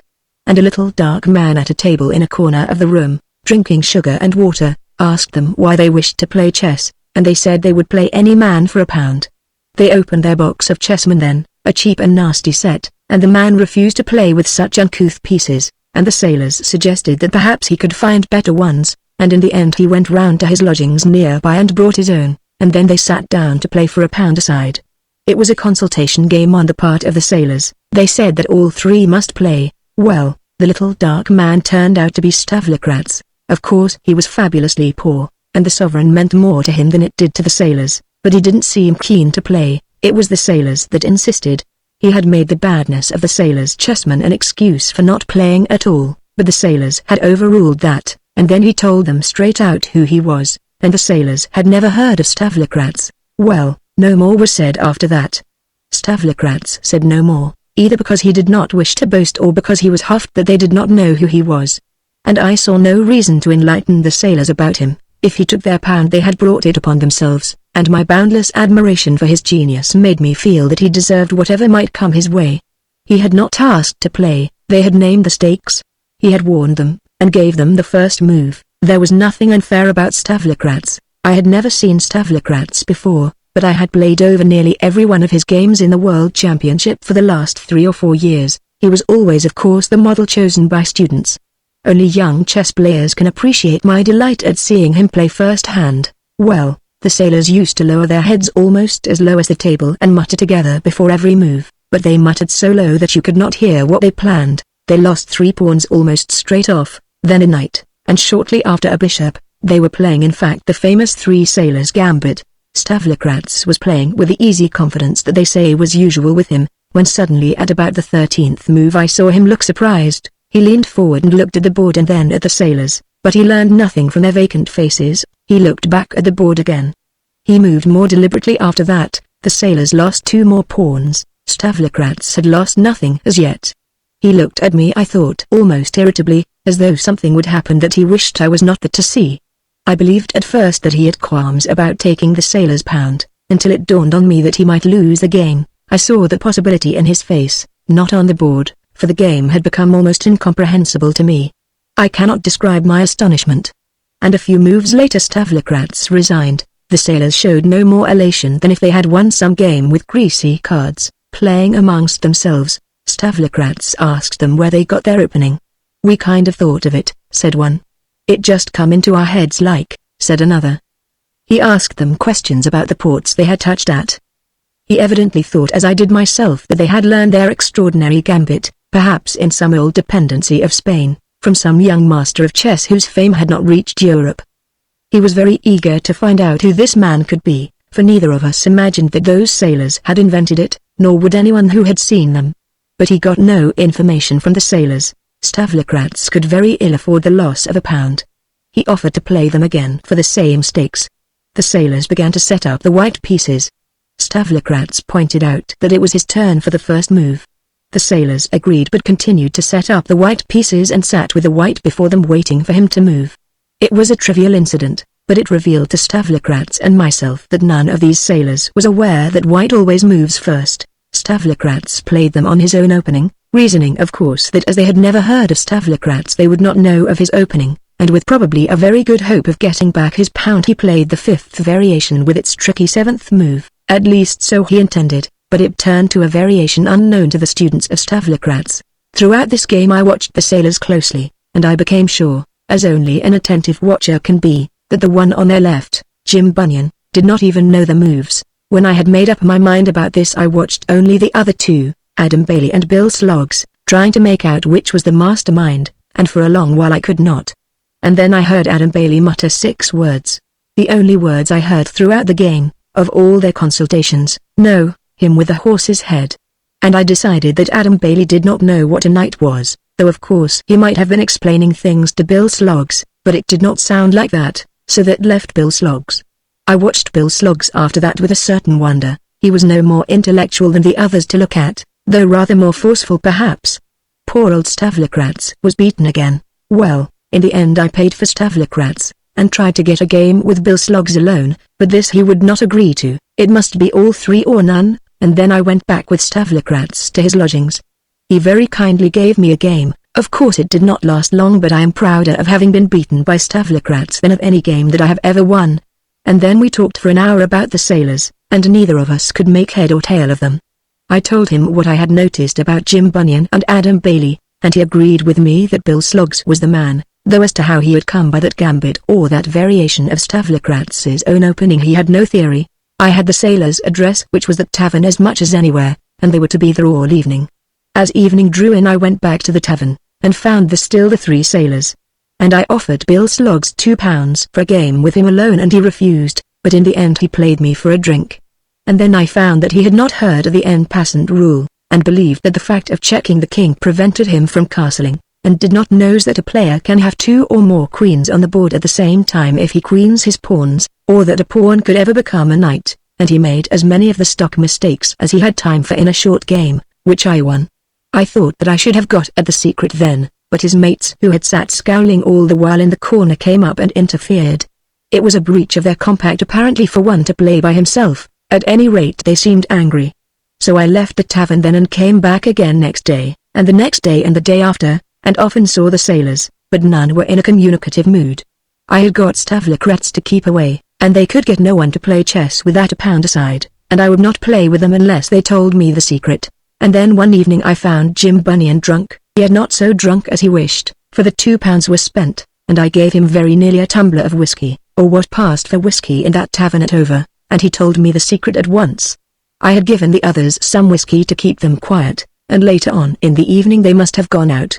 But Jim Bunyan stayed with me by a little table, leaning across it and talking low, right into my face, his breath smelling all the while of what passed for whiskey. The wind was blowing outside as it does on bad nights in November, coming up with moans from the south, towards which the tavern faced with all its leaded panes, so that none but I was able to hear his voice as Jim Bunyan gave up his secret. They had sailed for years, he told me, with Bill Snaith, and on their last voyage home Bill Snaith had died. And he was buried at sea. Just the other side of the line they buried him, and his pals divided his kit, and these three got his crystal that only they knew he had, which Bill got one night in Cuba. They played chess with the crystal. And he was going on to tell me about that night in Cuba when Bill had bought the crystal from the stranger, how some folks might think they had seen thunderstorms, but let them go and listen to that one that thundered in Cuba when Bill was buying his crystal, and they'd find that they didn't know what thunder was.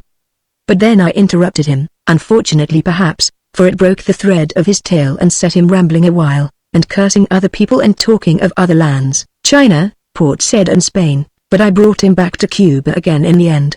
I asked him how they could play chess with a crystal, and he said that you looked at the board and looked at the crystal, and there was the game in the crystal the same as it was on the board, with all the odd little pieces looking just the same, those smaller, horses' heads and whatnots, and as soon as the other man moved the move came out in the crystal, and then your move appeared after it, and all you had to do was to make it on the board.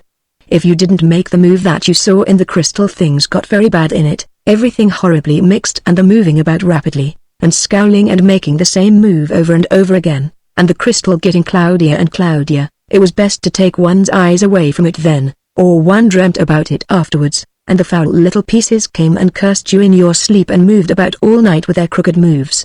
I thought then that, drunk though he was not telling the truth, and I promised to show him to people who played chess all their lives so that he and his mates could get a pound whenever they liked, and I promised not to reveal his secret even to stavlocrats, if only he would tell me all the truth, and this promise I have kept till long after the three sailors have lost their secret. I told him straight out that I did not believe in the crystal. Well, Jim Bunyan leaned forward then, even further across the table, and swore he had seen the man from whom Bill had bought the crystal and that he was one to whom anything was possible. To begin with, his hair was villainously dark, and his features were unmistakable even down there in the south, and he could play chess with his eyes shut, and even then he could beat anyone in Cuba. But there was more than this. There was the bargain he made with Bill that told one who he was. He sold that crystal for Bill Snaith's soul. Jim Bunyan, leaning over the table with his breath in my face, nodded his head several times and was silent. I began to question him then. Did they play chess as far away as Cuba? He said they all did. Was it conceivable that any man would make such a bargain as Snaith made? Wasn't the trick well known? Wasn't it in hundreds of books? And if he couldn't read books, mustn't he have heard from sailors that it is the devil's commonest dodge to get souls from silly people? Jim Bunyan had leant back in his own chair quietly smiling at my questions, but when I mentioned silly people he leaned forward again, and thrust his face close to mine and asked me several times if I called Bill Snaith silly. It seemed that these three sailors thought a great deal of Bill Snaith, and it made Jim Bunyan angry to hear anything said against him. I hastened to say that the bargain seemed silly, though not of course the man who made it, for the sailor was almost threatening, and no wonder, for the whiskey in that dim tavern would madden a nun. When I said that the bargain seemed silly he smiled again, and then he thundered his fist down on the table and said that no one had ever yet got the best of Bill Snaith, and that that was the worst bargain for himself that the devil ever made, and that from all he had read or heard of the devil he had never been so badly had before as the night when he met Bill Snaith at the inn in the thunderstorm in Cuba, for Bill Snaith already had the damnedest soul at sea. Bill was a good fellow, but his soul was damned right enough, so he got the crystal for nothing. Yes, he was there and saw it all himself, Bill Snaith in the Spanish inn and the candles flaring, and the devil walking in and out of the rain, and then the bargain between those two old hands, and the devil going out into the lightning, and the thunderstorm raging on, and Bill Snaith sitting chuckling to himself between the bursts of the thunder. But I had more questions to ask and interrupted this reminiscence. Why did they all three always play together? And a look of something like fear came over Jim Bunyan's face, and at first he would not speak. And then he said to me that it was like this: they had not paid for that crystal, but got it as their share of Bill Snaith's kit. If they had paid for it or given something in exchange to Bill Snaith, it would have been all right, but they couldn't do that now because Bill was dead, and they were not sure if the old bargain might not hold good. And hell must be a large and lonely place, and to go there alone must be bad, and so the three agreed that they would all stick together, and use the crystal, all three or not at all, unless one died, and then the two would use it and the one that was gone would wait for them. And the last of the three to go would take the crystal with him, or maybe the crystal would bring him. They didn't think. They said they were the kind of men for heaven, and he hoped they knew their place better than that, but they didn't fancy the notion of hell alone, if hell it had to be. It was all right for Bill Snaith, he was afraid of nothing. He had known perhaps 5 men that were not afraid of death, but Bill Snaith was not afraid of hell. He died with a smile on his face like a child in its sleep. It was drink killed poor Bill Snaith. This was why I had beaten Bill Sloggs. Sloggs had the crystal on him while we played, but would not use it. These sailors seemed to fear loneliness as some people fear being hurt. He was the only one of the 3 who could play chess at all. He had learnt it in order to be able to answer questions and keep up their pretense, but he had learnt it badly, as I found. I never saw the crystal, they never showed it to anyone. But Jim Bunyan told me that night that it was about the size that the thick end of a hen's egg would be if it were round. And then he fell asleep. There were many more questions that I would have asked him, but I could not wake him up. I even pulled the table away so that he fell to the floor, but he slept on, and all the tavern was dark but for one candle burning, and it was then that I noticed for the first time that the other 2 sailors had gone. No one remained at all but Jim Bunyan and I and the sinister barman of that curious inn, and he too was asleep. When I saw that it was impossible to wake the sailor, I went out into the night. Next day Jim Bunyan would talk of it no more, and when I went back to Stavlokratz I found him already putting on paper his theory about the sailors, which became accepted by chess players, that one of them had been taught their curious gambit and that the other 2 between them had learnt all the defensive openings as well as general play. Though who taught them no one could say, in spite of inquiries made afterwards all along the Southern Pacific. I never learnt any more details from any of the 3 sailors. They were always too drunk to speak or else not drunk enough to be communicative. I seem just to have taken Jim Bunyan at the flood. But I kept my promise. It was I that introduced them to the tournament, and a pretty mess they made of established reputations. And so they kept on for months, never losing a game and always playing for their pound a side. I used to follow them wherever they went merely to watch their play. They were more marvelous than Stavlokratz even in his youth. But then they took to liberties such as giving their queen when playing first-class players. And in the end one day when all 3 were drunk they played the best player in England with only a row of pawns. They won the game all right. But the ball broke to pieces. I never smelt such a stench in all my life. The 3 sailors took it stoically enough. They signed on to different ships and went back again to the sea, and the world of chess lost sight, forever I trust, of the most remarkable players it ever knew, who would have altogether spoiled the game. The Exiles Club. It was an evening party, and something someone had said to me had started me talking about a subject that to me is full of fascination, the subject of old religions, forsaken gods. The truth, for all religions have some of it. The wisdom, the beauty, of the religions of countries to which I travel have not the same appeal for me, for one only notices in them their tyranny and intolerance and the abject servitude that they claim from thought. But when a dynasty has been dethroned in heaven and goes forgotten and outcast even among men, one's eyes no longer dazzled by its power find something very wistful in the faces of fallen gods suppliant to be remembered, something almost tearfully beautiful, like a long warm summer twilight fading gently away after some day memorable in the story of earthly wars. Between what Zeus, for instance, has been once and the half-remembered tale he is today there lies a space so great that there is no change of fortune known to man whereby we may measure the height down which he has fallen. And it is the same with many another god at whom once the ages trembled and the 20th century treats as an old wives' tale. The fortitude that such a fall demands is surely more than human. Some such things as these I was saying, and being upon a subject that much attracts me I possibly spoke too loudly. Certainly I was not aware that standing close behind me was no less a person than the ex-king of Eritavaria, the 30 islands of the East, or I would have moderated my voice and moved away a little to give him more room.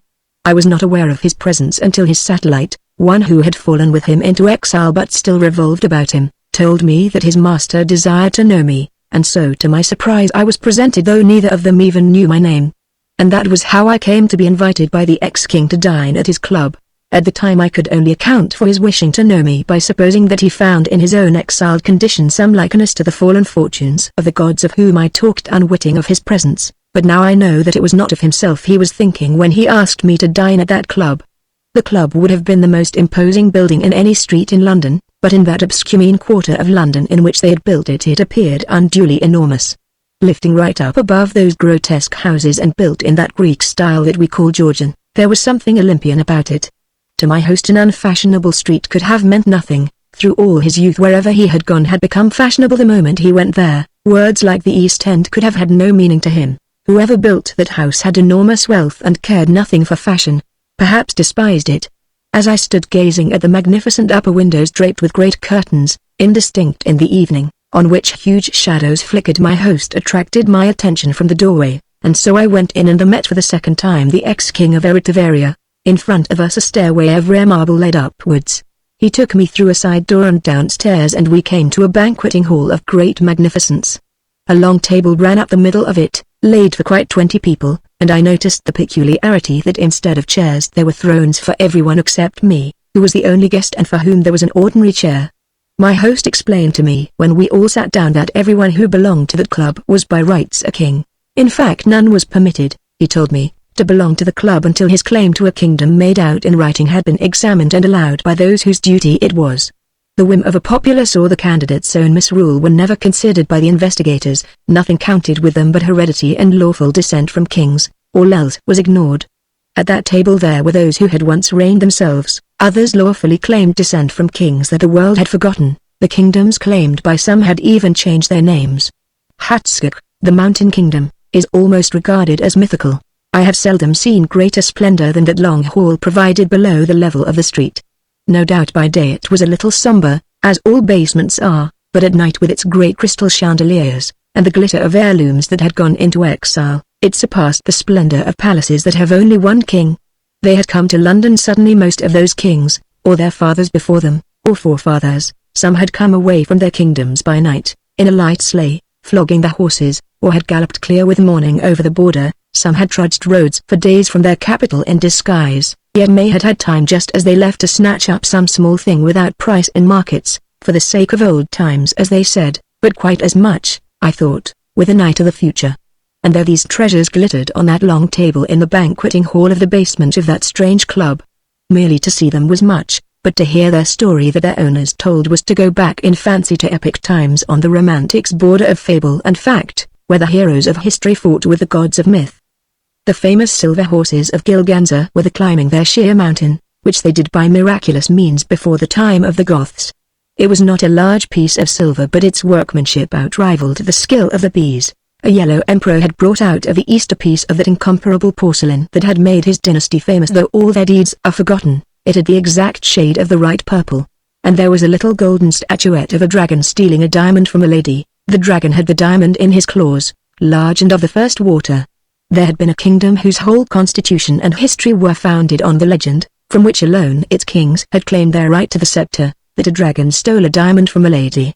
When its last king left that country, because his favorite general used a peculiar formation under the fire of artillery, he brought with him the little ancient image that no longer proved him a king outside that singular club.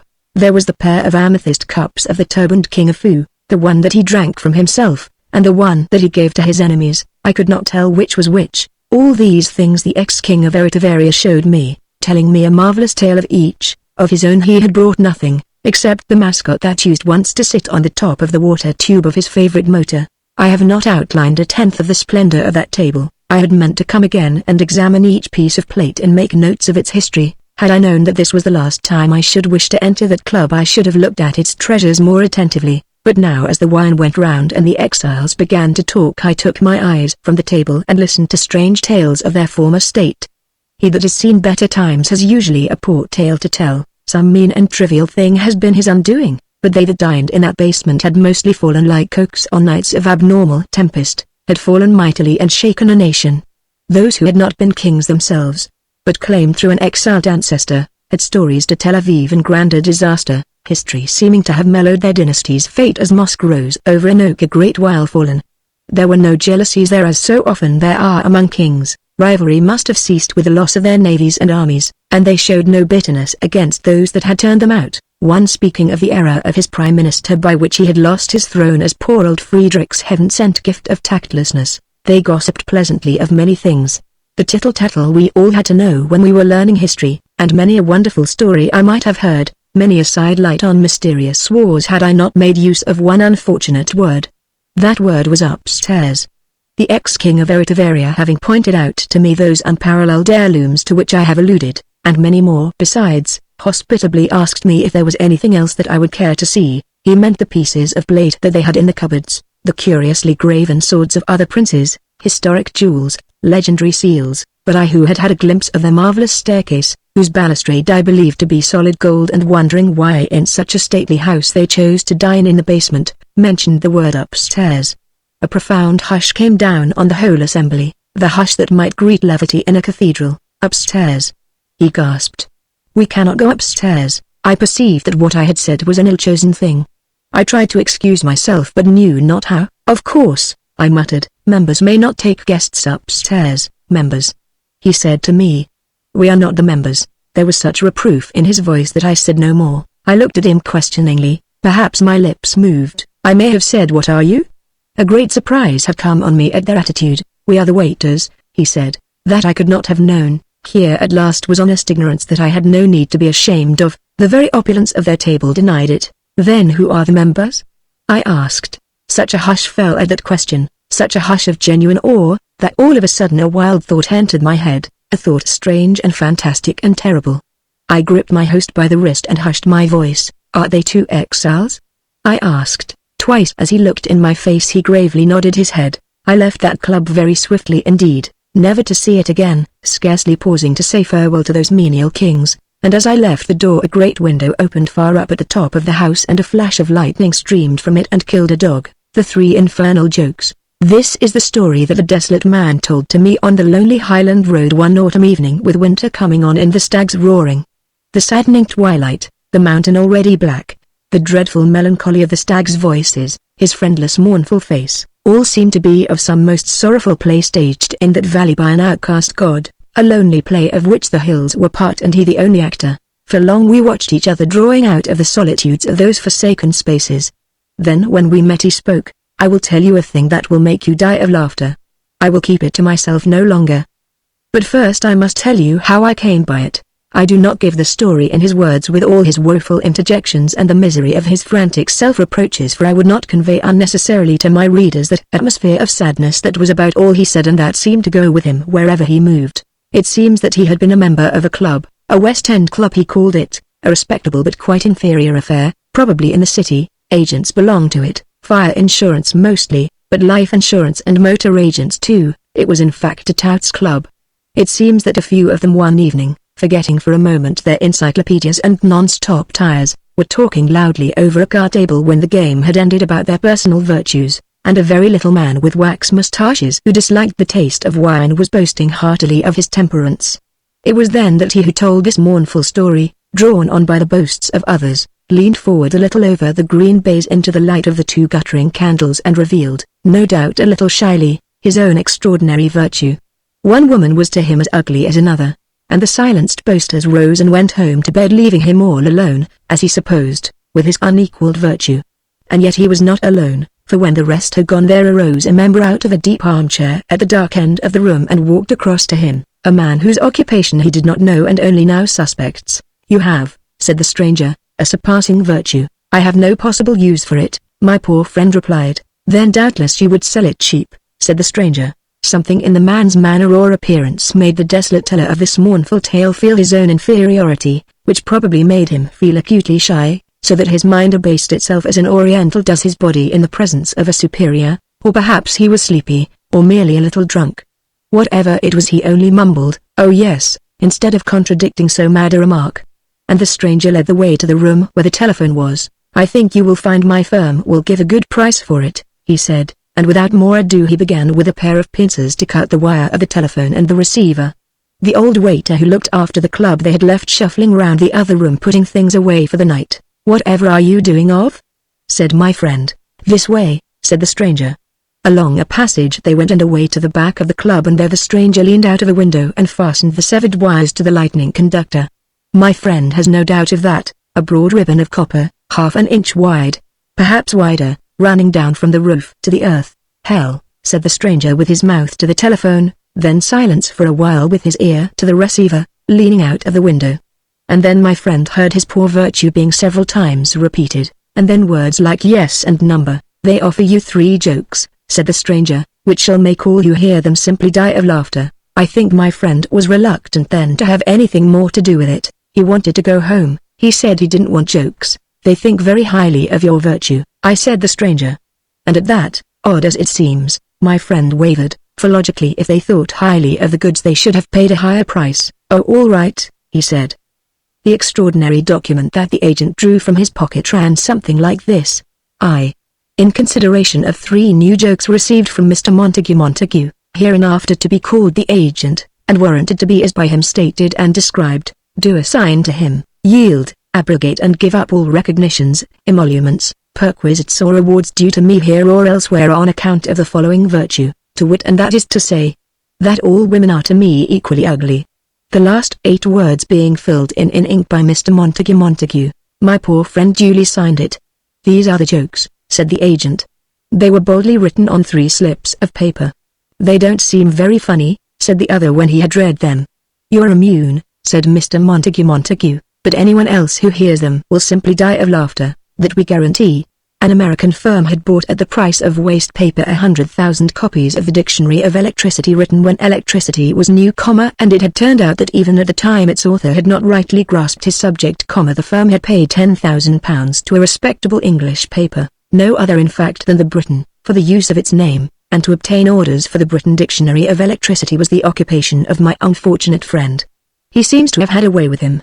Apparently he knew by a glance at a man, or a look round at his garden, whether to recommend the book as an absolutely up-to-date achievement, the finest thing of its kind in the world of modern science, or as at once quaint and imperfect, a thing to buy and to keep as a tribute to those dear old times that are gone. So he went on with this quaint though usual business, putting aside the memory of that night as an occasion on which he had somewhat exceeded, as they say in circles where a spade is called neither a spade nor an agricultural implement but is never mentioned at all, being altogether too vulgar. And then one night he put on his suit of dress clothes and found the 3 jokes in the pocket. That was perhaps a shock. He seems to have thought it over carefully then, and the end of it was he gave a dinner at the club to 20 of the members. The dinner would do no harm, he thought, might even help the business, and if the joke came off he would be a witty fellow, and 2 jokes still up his sleeve. Whom he invited or how the dinner went I do not know, for he began to speak rapidly and came straight to the point, as a stick that nears a cataract suddenly goes faster and faster. The dinner was duly served, the port went round. The 20 men were smoking, 2 waiters loitered, when he, after carefully reading the best of the jokes, told it down the table. They laughed. One man accidentally inhaled his cigar smoke and spluttered.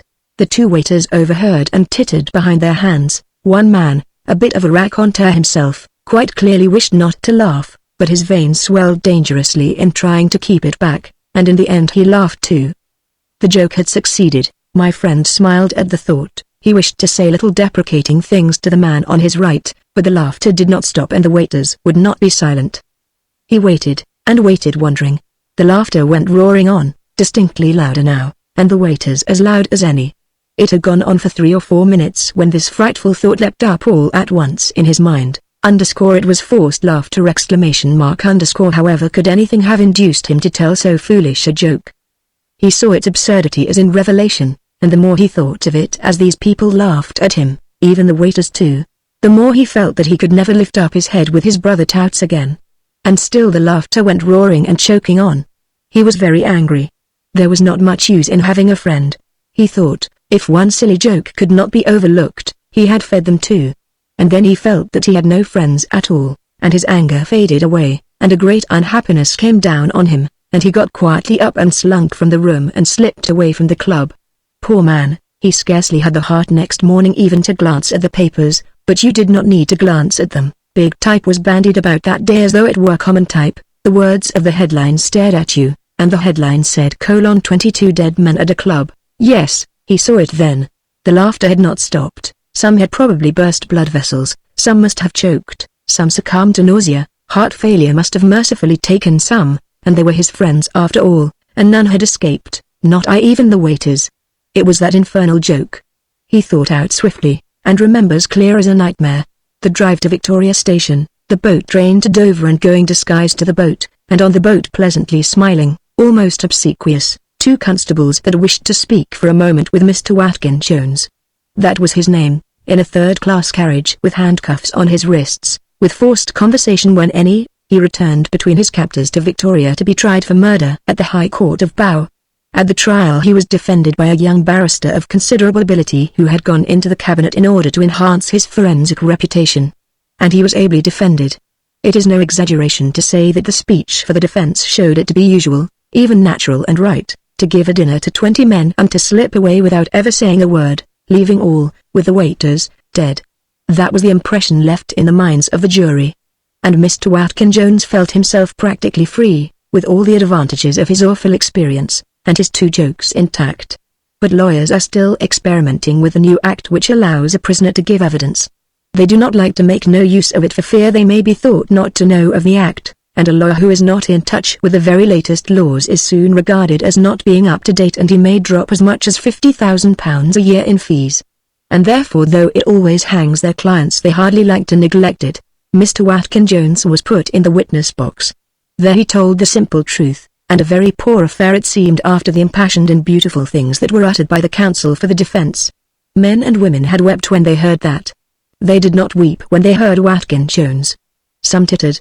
It no longer seemed a right and natural thing to leave one's guests all dead and to fly the country. Where was justice, they asked, if anyone could do that? And when his story was told, the judge rather happily asked if he could make him die of laughter too. And what was the joke? For in so grave a place as a court of justice no fatal effects need be feared.